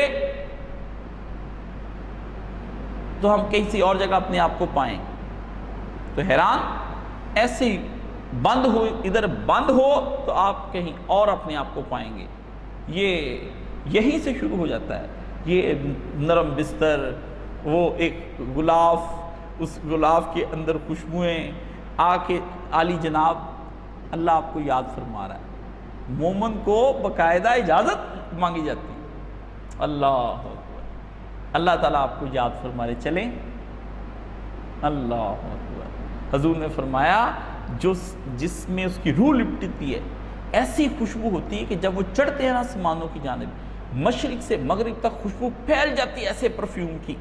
وہ خاص پرفیوم ہے جو اہل اللہ کو اٹھا کے لے جایا جاتا ہے۔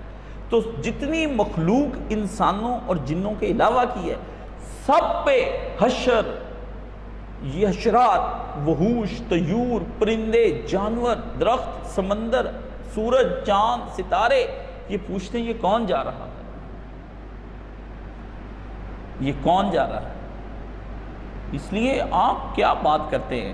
یہ جنہوں نے خوفناک بتائی ہیں باتیں، یہ ساری باتیں ان کے لیے جو بدکار ہیں اور جو کافر ہیں، ان کو ویسے واقعی ایسی ہی ان کی ہونی جیسی وہ بتا رہے ہیں نا، ان کے ساتھ ایسی ہی ہونی ہے۔ یہ وہ صحیح بتاتے ہیں جو آپ کو، کیونکہ انہوں نے شرک اور کفر اور بدکاریوں کی اندر زندگی گزاری ہے، تو سو وٹ، وہ تو یہی کچھ ہی ہوگا نا۔ ہمارے ساتھ تو انشاءاللہ العزیز یہ نہیں ہوگا، ہم تو اللہ کے فضل پہ بھروسہ کر کے نیکی کاموں کے اوپر جڑے ہوئے ہیں، انشاءاللہ ہم تو انجوائے کرتے ہوئے میرے برادر جائیں گے۔ بلکہ میں آپ کو یہاں بتا دوں، یاد آ جاتی ہیں باتیں، کیا کروں۔ مولانا مناظر احسن گیلانی رحمۃ اللہ علیہ بہت بڑے عالم ہوئے ہیں، کمال کے عالم ہوئے ہیں، بہت کمال کے عالم ہوئے ہیں، بڑے وسعت والے، حیدرآباد یونیورسٹی کے پروفیسر، بڑی پی ایچ ڈیاں اس زمانے میں انہوں نے، اقبال کے زمانے میں، اس زمانے پی ایچ ڈیاں کرائیں اپنے بچوں طالب علموں کو۔ تو مولانا کہتے تھے، حدیث میں آتا ہے کہ کوئی آدمی بھی بوڑھا ہو کر جنت میں نہیں جائے گا، بلکہ جوان ہو کر جائیں گے سارے، اور یہ یقین ہے، اور جب میں نے مرنا ہے تو جوان ہو کر ہی جانا ہے۔ اللہ اکبر۔ مولانا کی وفات ہو گئی، پوری دنیا نے دیکھا کہ 70 سال کے مولانا صاحب کے چہرے سے جھریاں غائب ہو گئیں، اور داڑھی مبارک جو سفید تھی وہ سیاہ ہو گئی، اور جسم مبارک جوانوں جیسا ہو گیا۔ اس قدر ان کو اعتقاد پکا تھا موت کے بارے میں، ان کی موت خود ایک معجزہ بن گئی۔ یہ 1956 میں فوت ہوئے، پوری دنیا نے حیران ہو کر یہ معجزہ دنیا کے اندر وہاں دیکھا گیا معجزہ، اور اخباروں میں خبریں چھپ گئیں، لوگوں نے جا کر اس زمانے میں دیکھا کہ وہ سفید داڑھی سیاہ ہو گئی، چہرے سے جھریاں ختم ہو گئیں، ایسے 25-30 سال نوجوان والا جسم بن گیا، اور مسکرا رہے تھے جب جا رہے تھے۔ اس لیے پتہ نہیں کن لوگوں کے بارے میں ہے، موت بڑی مزے کی شے ہے۔ پھر کہتا ہوں، اگر چاہوں تو نقشہ کھینچ کر رکھ دوں، مگر تیرے تخیل سے بھی فزونتا رہے وہ نظارہ۔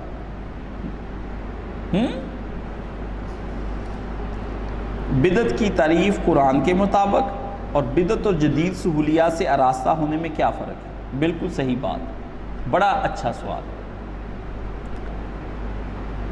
نبی پاک صلی اللہ علیہ وسلم نے بتایا کہ ہر وہ چیز جو ہمارے امر میں، ہمارے دین میں نکالی جائے گی وہ رد کر دی جائے گی، اور وہ بدعت ہے۔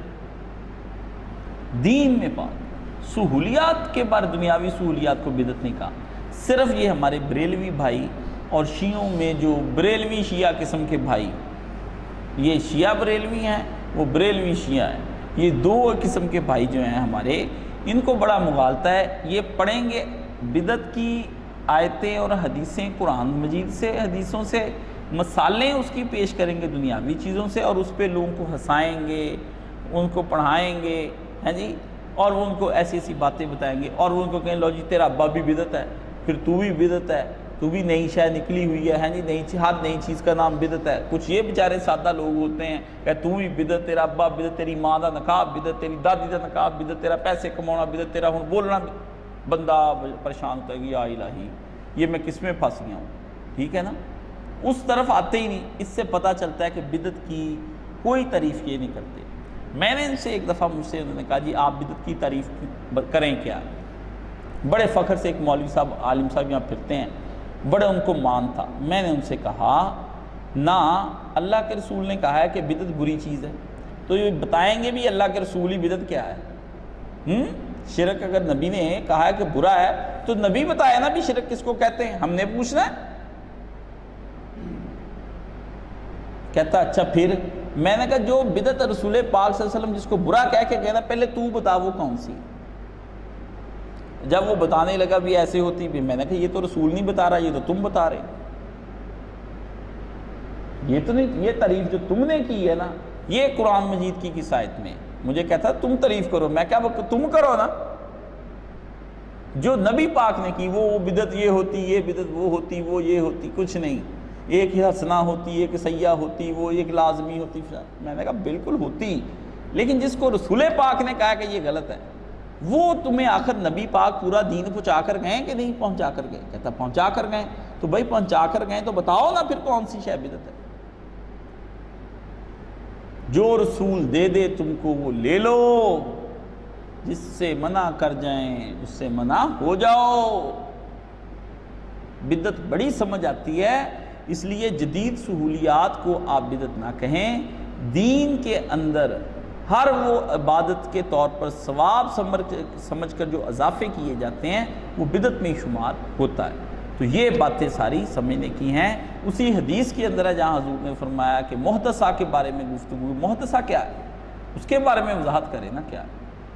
تو اللہ تعالیٰ آپ کو بدعت کو سمجھنے کی توفیق عطا فرمائے۔ باقی ماشاءاللہ اس پہ شاہ اسماعیل شہید رحمۃ اللہ بڑی زبردست احکام میں بدعت کتاب ہے۔ میں نے کہا نکال رگڑا دیا شاہ جی نے، بولنے نہیں دیا، ساری سمجھا دی، علمی بحث پڑھی تو اس کے اندر احکام بدعت حضرت مولانا جو ہے شاہ اسماعیل شہید سید الموحدین، اللہ اللہ اللہ، شاہ جی کو جتنی گالیاں دیتے میرا دل اتنا ہی شاہ جہاں صاحب سے پیار کرنے کو کرتا ہے۔ حضرت مولانا احمد رضا خان صاحب نے فرمایا کہ من شک فی کفرہ فہو کافر، جو شاہ جی کے بارے میں یہ شک کرے نا کہ شاہ جی کے کفر کے بارے میں بھی یہ شک کرے تو وہ بندہ بھی کافر ہو جاتا ہے۔ تو میں کہوں حضرت مولانا احمد رضا خان صاحب آپ کا فتویٰ آپ کو مبارک۔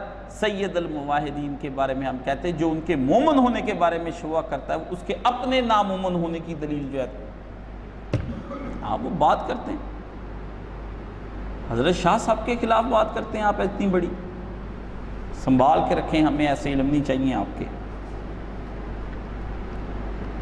فقہ کی ایسی چیزیں جو قرآن یا حدیث سے ہم تک نہیں پہنچی کیا وہ بھی بدعت میں آتی ہیں؟ اگر نہیں تو کیوں نہیں؟ بالکل نہیں آتی۔ وہ فقہ والے آپ کو کیا کہتے ہیں کہ وہ ثواب کی نیت سے آپ مانیں؟ فقہ کا مطلب یہ ہوتا ہے کہ قرآن و حدیث کو سمجھنے اور سوجھ بوجھ پیدا کرنے کا نام فقہ ہے، اس کے اندر تدبر کرنے کا نام فقہ ہے، تفکر کرنے کا نام فقہ ہے۔ وہ نیا دین نہیں بتاتے، وہ اسی دین کو آسان انداز سے سمجھانے کا ایک طریقہ کار، اس کا نام فقہ ہے، جو کم عقلوں کے لیے ہوتی ہے۔ باقی عقل مندوں کو پہلے ہی قرآن حدیث سارا سمجھ آ رہا ہوتا ہے۔ اس لیے آپ ذرا اپنے بارے میں خود ہی غور فرما لیں، ہم عرض کریں گے تو شکایت ہوگی۔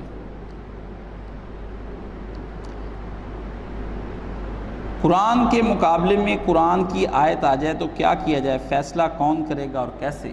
سبحان اللہ، میرے بھائی کی قرآن فہمی پہ میں داد دوں اس بھائی کو میں، ہیں قرآن کبھی قرآن کے مقابلے میں آیا ہے؟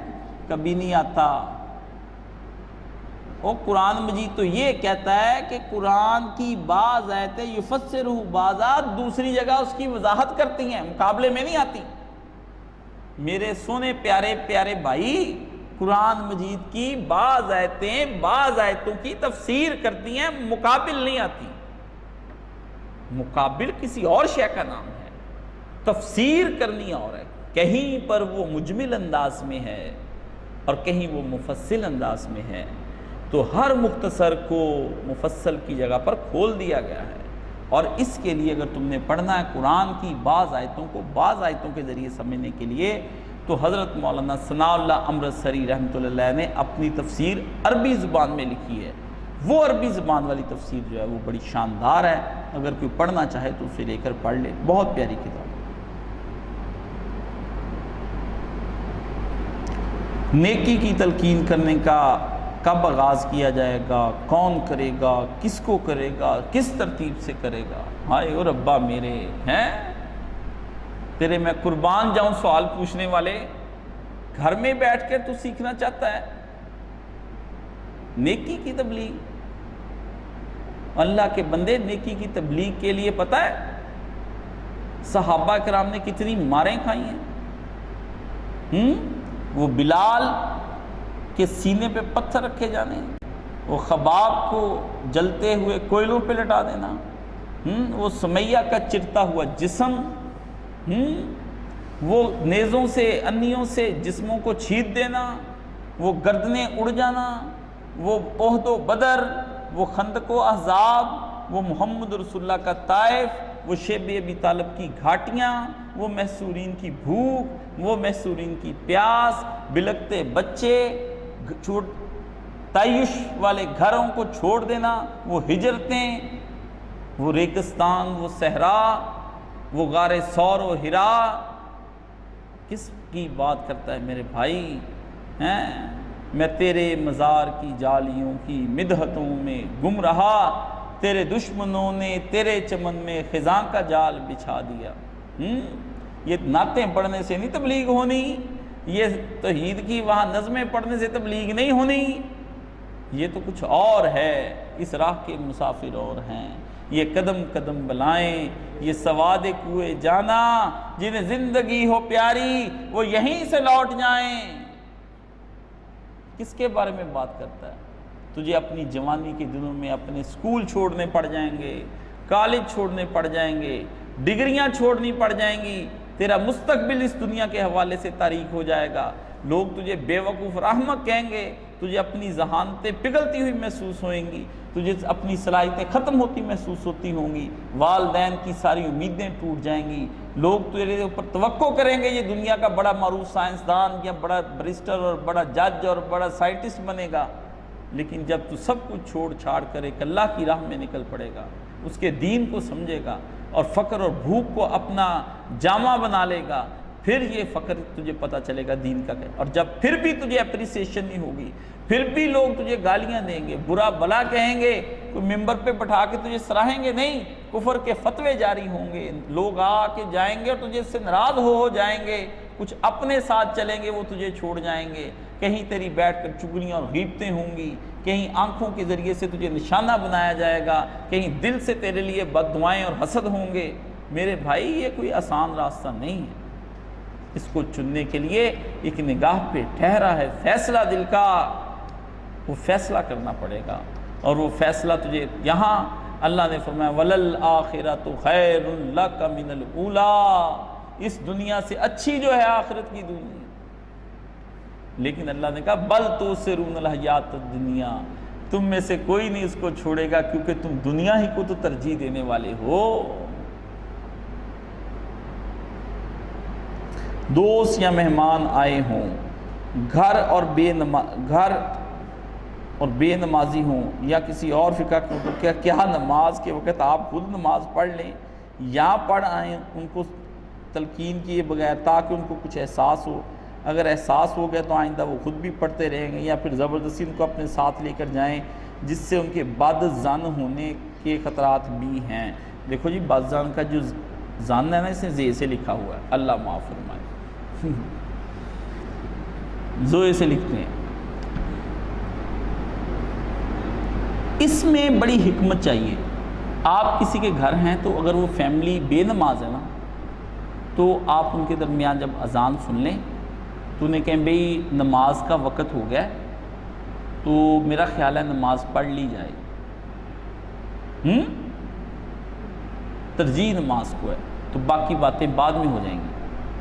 اس میں آپ نے دعوت بھی دے دی، یاد دہانی بھی کرا دی، ان کو بتا بھی دی۔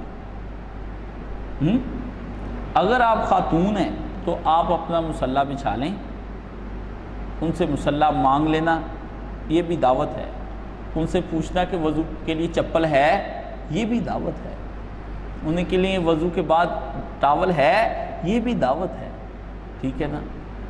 یہ سارے انداز دعوت ہیں، اگر آپ اس کو احسن انداز سے نبھا جائیں کسی کے گھر میں تو خاتون یہ ہے، اور مرد سب وضو کر کے تو اکیلے آپ جا رہے ہوں تو بھئی جس نے جانا ہے آ جائے، نہیں تو میرے پیچھے آ جائے تاکہ ان کا بھی بھرم رہ جائے، ہیں آپ چلے جائیں، اچانک چل اٹھ چلیے، چل اٹھ چھوڑ دیں، نہ کریں ایسی بات۔ ایک دن کے آپ مہمان بن کے آئے ہیں، کھانا کھلا کے نکالنے کی کریں گے آپ کو، ہیں چنگے منہ برا پینا، کوئی فائدہ کوئی نہیں ہے۔ آپ اگلی دفعہ وہ دروازہ بھی نہیں کھولنا، انہوں نے زیادہ حاجی نہ بنے، زیادہ متقی نہ بنے، ٹھیک ہے نا؟ آج ہی یاد آیا آپ کو، کبھی آپ گھر سے اسپیشل ان کے لیے کوئی کتابیں لے کر گئے ہیں جس میں نماز کی دعوت ہو؟ کبھی آپ نے ان کے گھر میں کوئی رسالہ لگوایا ہے کہ جس کے اندر دعوت دین کا کام؟ ان کے بڑا دل کرتا ہے نا کہ میں جاؤں تو سارے میرے پیچھے مل کے نماز پڑھنے حاجی صاحب کے ساتھ جائیں، نہ تمہیں آج ہی یاد آئی ہے؟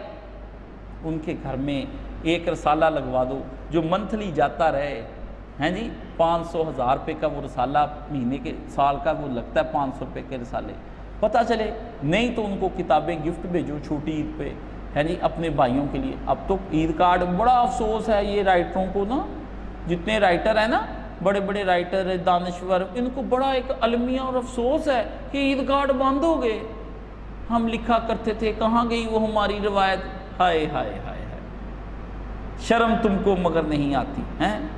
کب آ کس منہ سے جاؤ گے غالب، اور کیسے اللہ کے سامنے پیش ہو جاؤ گے؟ عید کارڈ کی رسم ختم ہوئی، شکر کرو فضول خرچی بند ہوئی، اس کی جگہ پر ایک کتابچہ خریدو 150 کا، وہ جناب 10 کتابچے اپنی 10 بہنوں کے گھر کے اندر بھیجو، بھائی کی جانب سے بہن کے نام، جو اپنی بہن کو جنت میں ساتھ لے جانا چاہتا ہے، بھانجے کی جانب سے خالہ کے نام، جو خالہ اور بھانجا جنت کے راہی ہونا چاہتے ہیں۔ آئیے ہم جنت کو چلیں مل کر، ہم یہاں بھی اکٹھے، کیا جملے لکھیں، میں کہوں مزہ آ جائے، نہیں لکھنے آتے تو کاشف صاحب کے پاس آ جائیں، کاشف صاحب آپ کو سکھا دیں گے، لیکن افسوس آپ کے پاس ٹیلی فون کے لیے وقت نہیں۔ ہاں ایک قصہ سناتا ہوں، رات میں صبح نماز کے لیے اٹھا تو عادتاً میں نے دیکھا بھی کیا ٹائم ہو گیا موبائل فون، تو میسیج آیا ہوا 12:37 پہ کسی آدمی کو خیال آیا بھی لاہور کا مطلب سمجھا دیں۔ سبحان اللہ، تیرے میں قربان لاہور پڑھنے والے شیطان،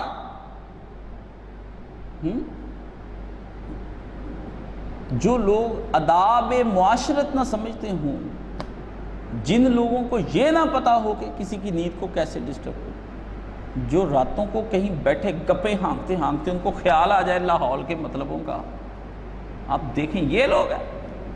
جی تو چاہا کہ خبر لوں، پر یقین جانیں عالم کے علم کے ساتھ جتنا حلم ہے نا، وہ 10 گنا زیادہ ہونا چاہیے، اس کا برداشت کرنی پڑتی ہے ایسی جہالتیں۔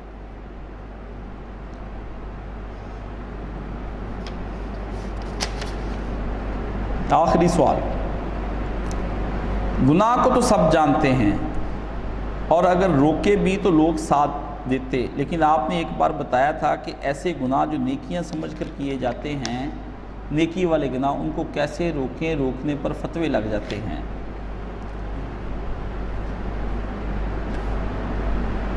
میرے برادر، روکنے کے عمل کے لیے باقاعدہ ایک ٹریننگ کی جاتی ہے۔ روکنے کا عمل ایک باقاعدہ ٹریننگ کا تقاضا کرتا ہے۔ طاعون پھیل جائے، ہائپاٹائٹس پھیل جائے، اینتھراکس پھیل جائے، برڈ فلو پھیل جائے، جب ہر جگہ کوئی شے پھیل جائے، ڈینگی پھیل جائے، تو وہ باقاعدہ ایک تربیت کے عمل سے گزرنا پڑتا ہے۔ روکنے کے عمل جو ہے وہ حکم دینے کے عمل سے بھی زیادہ مشکل ہے۔ امر بالمعروف کی اتنی اسٹیجز ہیں کہ نہی عن المنکر کی سٹیجز تک پہنچتے آدمی کو بہت وقت لگ جاتا ہے۔ آپ مجھ سے ڈائریکٹ نہی عن المنکر کے بارے میں پوچھ رہے ہیں، امر بالمعروف کو اس انداز سے لوگوں کے سامنے رکھ دیں کہ نہی عن المنکر والی سٹیج جو ہے وہ تو بدماشوں کے لیے رہ جائے، لیکن مسئلہ یہ ہے کہ اس نہی کو سیکھنے کے لیے جس تحمل کی ضرورت ہے وہ آپ میں تصور نہیں کر سکتے۔ وہ صبر، وہ علم، وہ ٹیکٹ، وہ حکمت، وہ احسن انداز سے بات پہنچانا، یہ باقاعدہ طور پر ٹریننگ ہے۔ یہی میں ہمارے ادارے کے اندر ایک کسٹمر کیئر سروسز کورس ہے جو کروایا جاتا ہے، تقریباً 3-4 لاکھ روپے کا کورس ہے، یہ ہم نے کیا ہوا ہے وہ کورس۔ اس میں بتایا جاتا ہے کہ آپ کا کسٹمر ہائپر آئے گا، سٹریس میں آئے گا، ڈپریشن میں آئے گا، پریشانی میں آئے گا، آپ کا کسٹمر غصے میں آئے گا، وہ غم میں آئے گا کیونکہ اس کے ساتھ ڈیڈ باڈی بھی جا رہی ہے، کوئی پتہ نہیں اس کا کوئی حادثہ ہو گیا ہے، پتہ نہیں کہاں وہ جا رہا ہے، وہ آپ کے پاس آئے گا۔ جب آئے تو آپ پہلا قدم یہ کریں گے، اور اگر اس نے آپ کو یونیفارم پہنا دیکھا ہے تو وہ آپ کو پی آئی کا آدمی سمجھے گا، وہ یہ نہیں سمجھے گا کہ متعلقہ ڈپارٹمنٹ ہے بھی ہے کہ نہیں ہے۔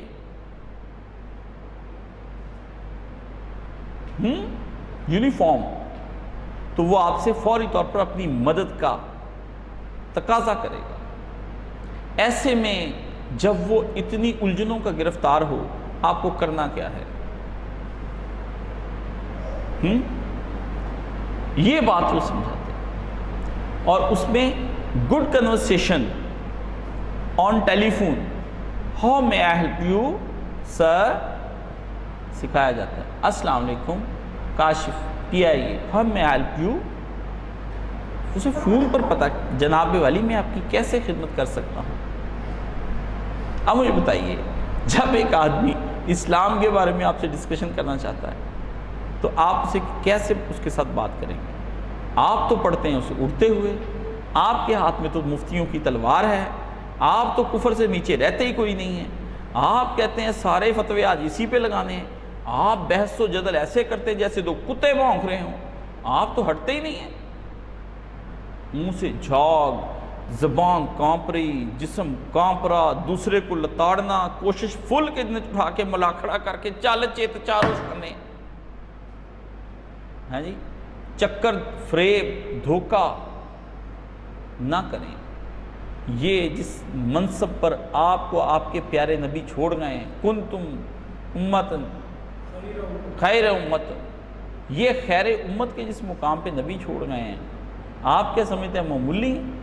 آپ کو اللہ نے اپنی ملازمتوں کے لیے چن لیا. اگر آپ اس میں محنت نہیں کرتے، آ کے سیکھتے نہیں کہ کیسے ملازمت کرنی ہے، تو آپ دھوکہ دے رہے ہیں اپنے آپ کو. تو نہیں عن المنکر کے بارے میں یہ بھی آپ کو ٹریننگ لینی پڑے گی، لیکن اس کے لیے یہ ہے کہ پہلے اپنے اندر تمام اخلاق فاضلہ شامل کر لیں، اپنے اندر اچھے خصائل پیدا کریں، رذائل کو باہر نکالیں، پھر لوگوں کی نفسیات کے مطابق ان سے اچھے انداز سے گفتگو کریں، اور جو پیغام آپ نے پہنچانا ہے اس کے بارے میں بھرپور آپ کے پاس علم ہونا چاہیے. یہ نہیں کہ اس نے آپ نے کوئی مسئلہ بتایا، اس نے آگے سے آپ سے سوال کر لیا تو پھر علم ختم تو ٹائم ختم. ہاں جی، ہاں وہ سامنے بندہ منہ کی طرف دیکھتا ہے، کہتا بھائی نہیں تو میں پوچھے ہی نہیں، تو کہتا بھائی نے پوچھ کے آنا سی نا سارا کچھ.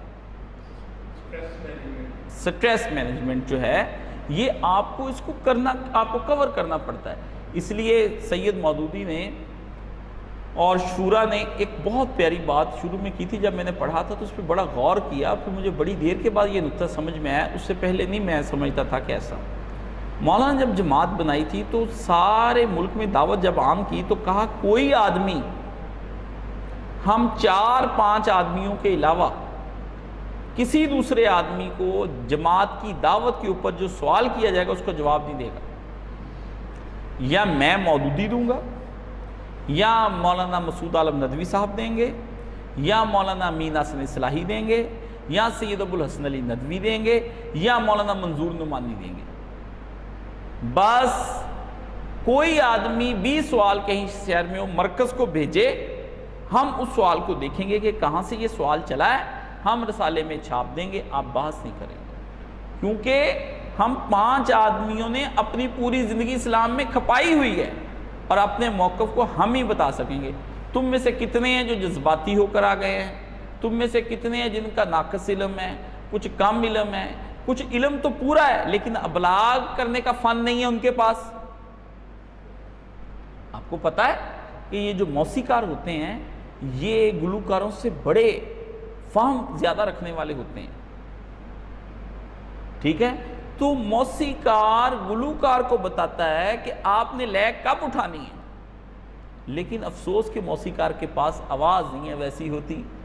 ہاں نور جہاں گاتی ضرور تھی، شو تو انہی کی ہونی تھی نا، لیکن پیچھے جو زندے سوق بیٹھے ہوتے تھے، 7 استاد جی بیٹھے ہوتے تھے، کچھ شاعر کا کمال، کچھ اس کا خیال، کچھ اس کی بندش، پھر اس کے بعد وہ ایک گانا گاتی تھی جس کے بعد آپ سارے دمالیں ڈالتے تھے. پورا ملک کہتا ہے 71 کی جنگ اس نے یہ ہروائی ہے، 65 کی اس نے جتوائی ہے. وہ بھی مصروف تھی کہیں بہت زیادہ، اس لیے 71 کی ہار گئے. 98 تک شاید کارگل کی بھی وہ جتوا دیتی، بس ذرا گلا خراب تھا ان کا اس زمانے میں. ٹھیک ہے نا. ہاں جی، خواجہ صاحب بھی فوت ہو گئے، وہ رہے ہی نہیں، ورنہ وہ ہوتے تو شاید بہت دھند بجتی، سارا ہندوستان تباہ ہو جاتا. تو ایک گناہ کو پھیلانے کے لیے لوگ کتنی محنت سے کام لیتے ہیں. تو آپ تو بہت اوپر والے درجے پہ نیکیوں کو پھیلانے والے لوگ ہیں. تو نہیں عن المنکر والے کا مقام امر بالمعروف والے کے مقام سے بھی بہت بلند ہوتا ہے، اور اس کا علم بھی اس سے بہت زیادہ بلند ہوتا ہے. آج کے سوالات جو ہیں میں نے یہیں پہ ختم کی ہے، تو کافی سارے ابھی 50 کے قریب. تو اللہ تعالیٰ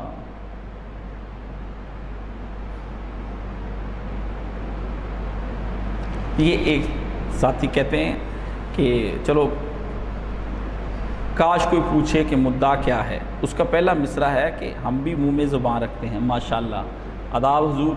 آپ کی سار آنکھوں پر بات یہ ہے کہ ہم نے آپ کا مدعا جو ہے اس کے بارے میں جو ہے آپ سے پہلے ڈسکس ہوئی ہے کہ یہ 2 خطبے ووٹ پر کسے نے ابھی تک واضح نہیں ہوا. جماعتوں میں بشمول دینی جماعتوں کو بھی برا بلا کہہ دیا ما سوائے نون لیگ کے. وہ دینی نہیں ہے نا, دینی کو کہا ہے. اب غیر دینیوں کو برا کہوں گا اگلے جمعے, پھر آپ مجھ سے یہ سوال پوچھیں. اصل میں یہ اگلے جمعے بتائیں گے. میں نے اس کا اگلا جمعہ رکھا, بڑا وہ ایسا ٹھنڈا میٹھا ہوگا, وہ ساری ڈسکشن رکھی ہے کیونکہ وہ اس وقت میرے مخاطبین سارے ہوں گے. اس میں آپ کو بتاؤں گا کہ ایک رائے کیا ہے. وہ پڑھا لکھا تھوڑا سا جملہ ہوگا اس کے بارے میں. یہ تو فریاد تھی 2 جمعے کب تھے, یہ تو دینی جماعتوں سے آپ لوگوں سے ایک فریاد تھی, یہ تو میری پکار تھی, یہ تو میرا رونا تھا, یہ تو میرے دل کا غم تھا, یہ تو میرے اندر جو رنج ہیں وہ تھے, یہ پے در پے صدمے تھے. 93 سے لے کر میں ان جماعتوں کے ساتھ میں نے اپنا بچپن ان کے لیے گراس روٹ لیول پر کام کیا. میں نے جھگیوں میں ان کے لیے دین پھیلایا, میں نے سڑکوں پر پھیلایا, میں نے ریلوے اسٹیشنوں پہ پھیلایا, میں نے پیدل جا جا کے لوگوں کے گھروں میں بچوں کو پڑھایا, میں نے مسجدوں میں, میں نے سڑکوں پر, میں نے گلیوں میں بچوں کو دعائیں سکھائیں, میں نے اپنے پرائم کو اتنے سال درس دیے, میرے باپ خاندان سب کو چھوڑ کر میں نے کام کیا. یہ اس کے پیچھے کی ایک فریاد ہے کہ ہم دینی جماعتیں اس کام کے لیے ابھی یہاں موضوع نہیں ہیں, ہم کچھ اور مقام کے لیے ہیں. ہم یہ اقتدار کچھ نہیں ہے, اقتدار کا منصب ہم اپنے پاؤں تلے رونتے ہوئے چلے جائیں گے. ہمیں بادشاہوں کے تاجوں سے کھیلنا ہے کجا کے ہم بادشاہ بن جائیں, ہمیں ان تختوں کو اپنی ٹھوکر پہ رکھنا ہے کجا کے ہم ان تختوں پر جا کر بیٹھ جائیں, شہنشاہوں کے گرے بانوں کے تاروں سے کھیلنا ہے ہمیں کجا کے ہم اپنی بائیں کبائیں پہن رہے ہیں. ہم تو بالکل الگ ہیں. جماعتیں دینی بری نہیں میں ان کو کہتا, میں کہتا ہوں کہ دین کے نام پر جو ہم نے شروع کر رکھا ہے اور ایک لبکہ ہم کو لگا ہوا ہے, ہم اس سے ہٹ کر کچھ اور کریں, ان کو کچھ اور ڈیوٹی لگا کر دیں, اور اس میں جو معیار رکھا جائے گا وہ انشاءاللہ العزیز آپ کے ساتھ میں. اچھا, ایک پوچھتے ساتھی اللہم اجرنی من النار کی شرح, یہ کہتے ہیں کہ 7 دفعہ صبح 7 دفعہ شام یہ پڑھنی چاہیے تو آدمی جو ہے وہ جہنم کی آگ سے محفوظ ہو جائے گا.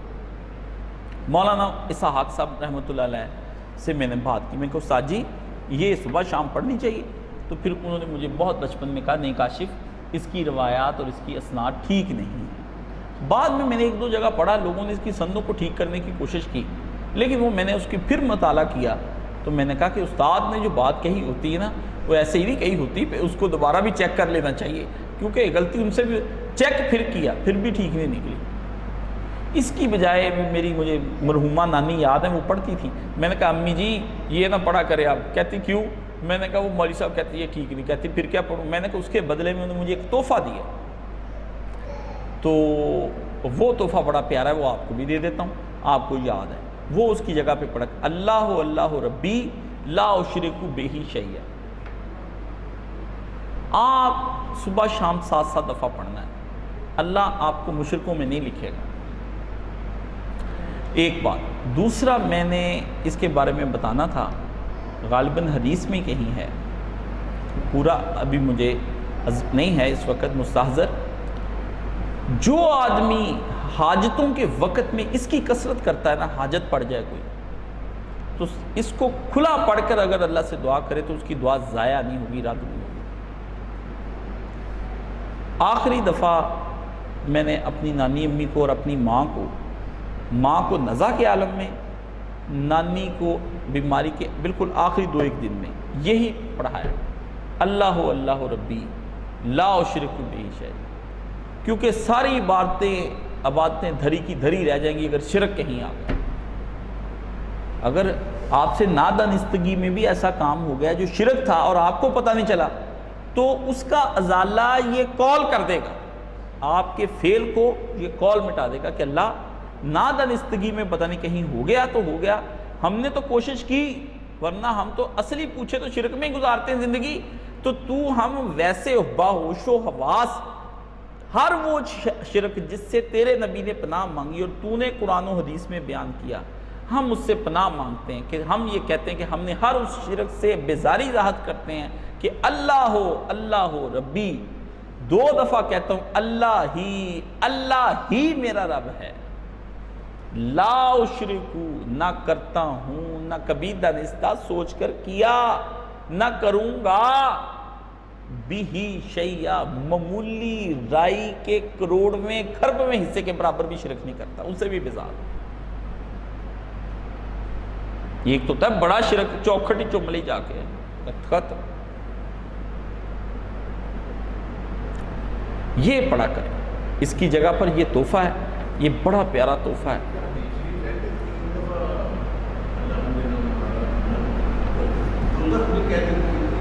یہ ساری ضعیف ہے نا حدیثیں، ہاں 7 دفعہ والا بھی ہے، وہ تو بہت اچھا ہے، وہ تو ہے نا حدیث میں اللہم انی اسألک الجنہ، وہ تو دعا ہے۔ یہ والی اب اچھا اس کے بارے میں اور سن لیں، آپ اس کو بطور دعا کے مانگ سکتے ہیں، جیسے آپ کرتے ہیں نا، یہ نہیں کہ آپ اس کو چھوڑ دیں۔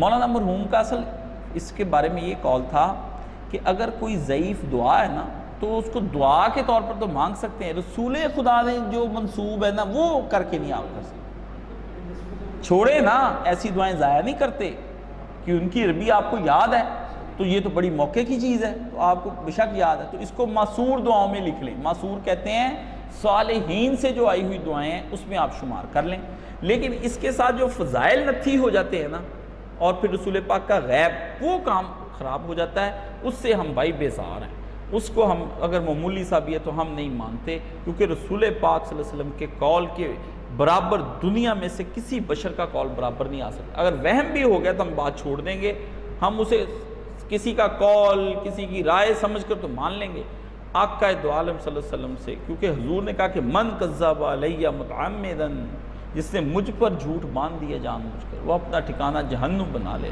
تو صحابہ کرام مسئلہ بتا دیتے تھے، حدیث نہیں سناتے تھے، کہتے اس میں کوئی آگے پیچھے لفظ ہو گیا تو میں کہیں اس کے زمرے میں نہ آ جاؤں، ٹھیک ہے نا، اس لیے امام بخاری یا دیگر لوگ اپنے ساتھ لکھتے ہیں او کما کالا، جیسے حدیث میں نے بیان کی ایسے، یا جیسے آقا دو عالم صلی اللہ علیہ وسلم نے فرمایا ویسے، او نحوہ ہی، یا جیسے آپ نے ارشاد فرمایا تھا۔ کیسا ہمارے محدثین بڑے محتاط لوگ تھے، اللہ محدثین پہ اپنی کروڑوں کھربوں لامحدود رحمتیں فرما دے، بڑی زندگیاں گزار کے انہوں نے ہمارے لیے بڑی محنتیں کی، یقین جانیں ہمارے ماں باپ نے بھی وہ محنتیں نہیں کی جو ان محدثین نے محنتیں کی، میں تو یقین جانیں ان کے احسان کے بوجھ تلے دباؤں۔ امام بخاری کا تو آپ کچھ سے پوچھیں کچھ نہ، اللہ اللہ اللہ اللہ، اس امام کے کیا کہنے یار، کہاں روس تھا، وہاں سے وہ امام چلا، پیدل چلتا، صحراؤں میں سفر کرتا، برفانی پہاڑوں میں سفر کرتا، تودوں میں سفر کرتا، ہیں جی، وہ اس کے اندر پھرتا پھراتا پوری دنیا سے حدیثیں اکٹھی کی، ایک صحیح کتاب تیار کرنے کی کوشش کی، اتنے کڑے معیار رکھ دی اس کے اندر، آج لوگوں کو کہنا پڑتا ہے کہ بخاری کے معیار پر یہ حدیث جاتی ہے۔ اللہ اللہ اللہ اللہ، پتہ نہیں میرے پیارے نبی نے کیسے اس کا استقبال کیا ہوگا اس امام نے، ہیں کیا اس کے کہنے۔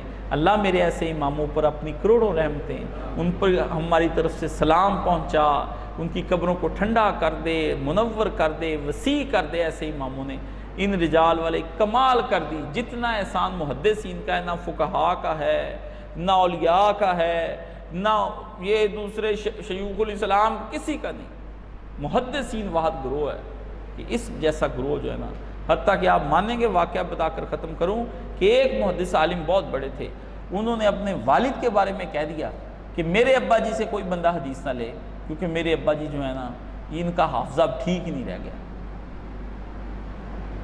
میں گھر میں رہتا ہوں، میں نے ان کو چیک کر لیا گھر کے اندر رہتے ہوئے، اب وہ مانگنی کوئی اور شے مانگ اور لیتے ہیں، پہلے کہتے روٹی کھادی سی ہوں میں کھادی نہیں، کہتے میرے ابا جی حدیث بیان کرتے تھے، اب کوئی آدمی میرے ابا جی سے نہ، کیونکہ وہ مختلط فی الحدیث ہو چکے ہیں۔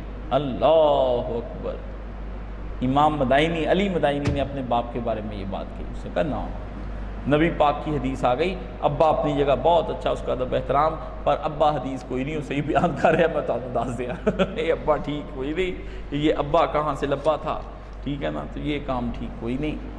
تو یہ باتیں جو ہیں حق یقین جانے کہنا بڑا مشکل ہے۔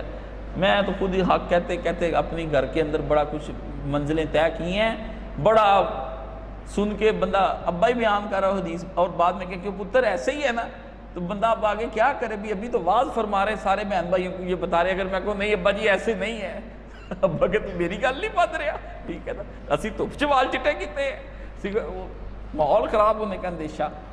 پر وہ پھر بندے کے پاس حکمت ہو نا، تو اسی وقت جو ابے نے ضعیف سنائی ہوتی ہے نا، اس کی تصدیق کیے بغیر ایک صحیح حدیث اسی مضمون سے ملتی جلتی سنا دیتی، پھر ابا بھی راضی رہ جاتا ہے، بہن بھائیوں کو بھی صحیح بات پہنچ جاتی ہے۔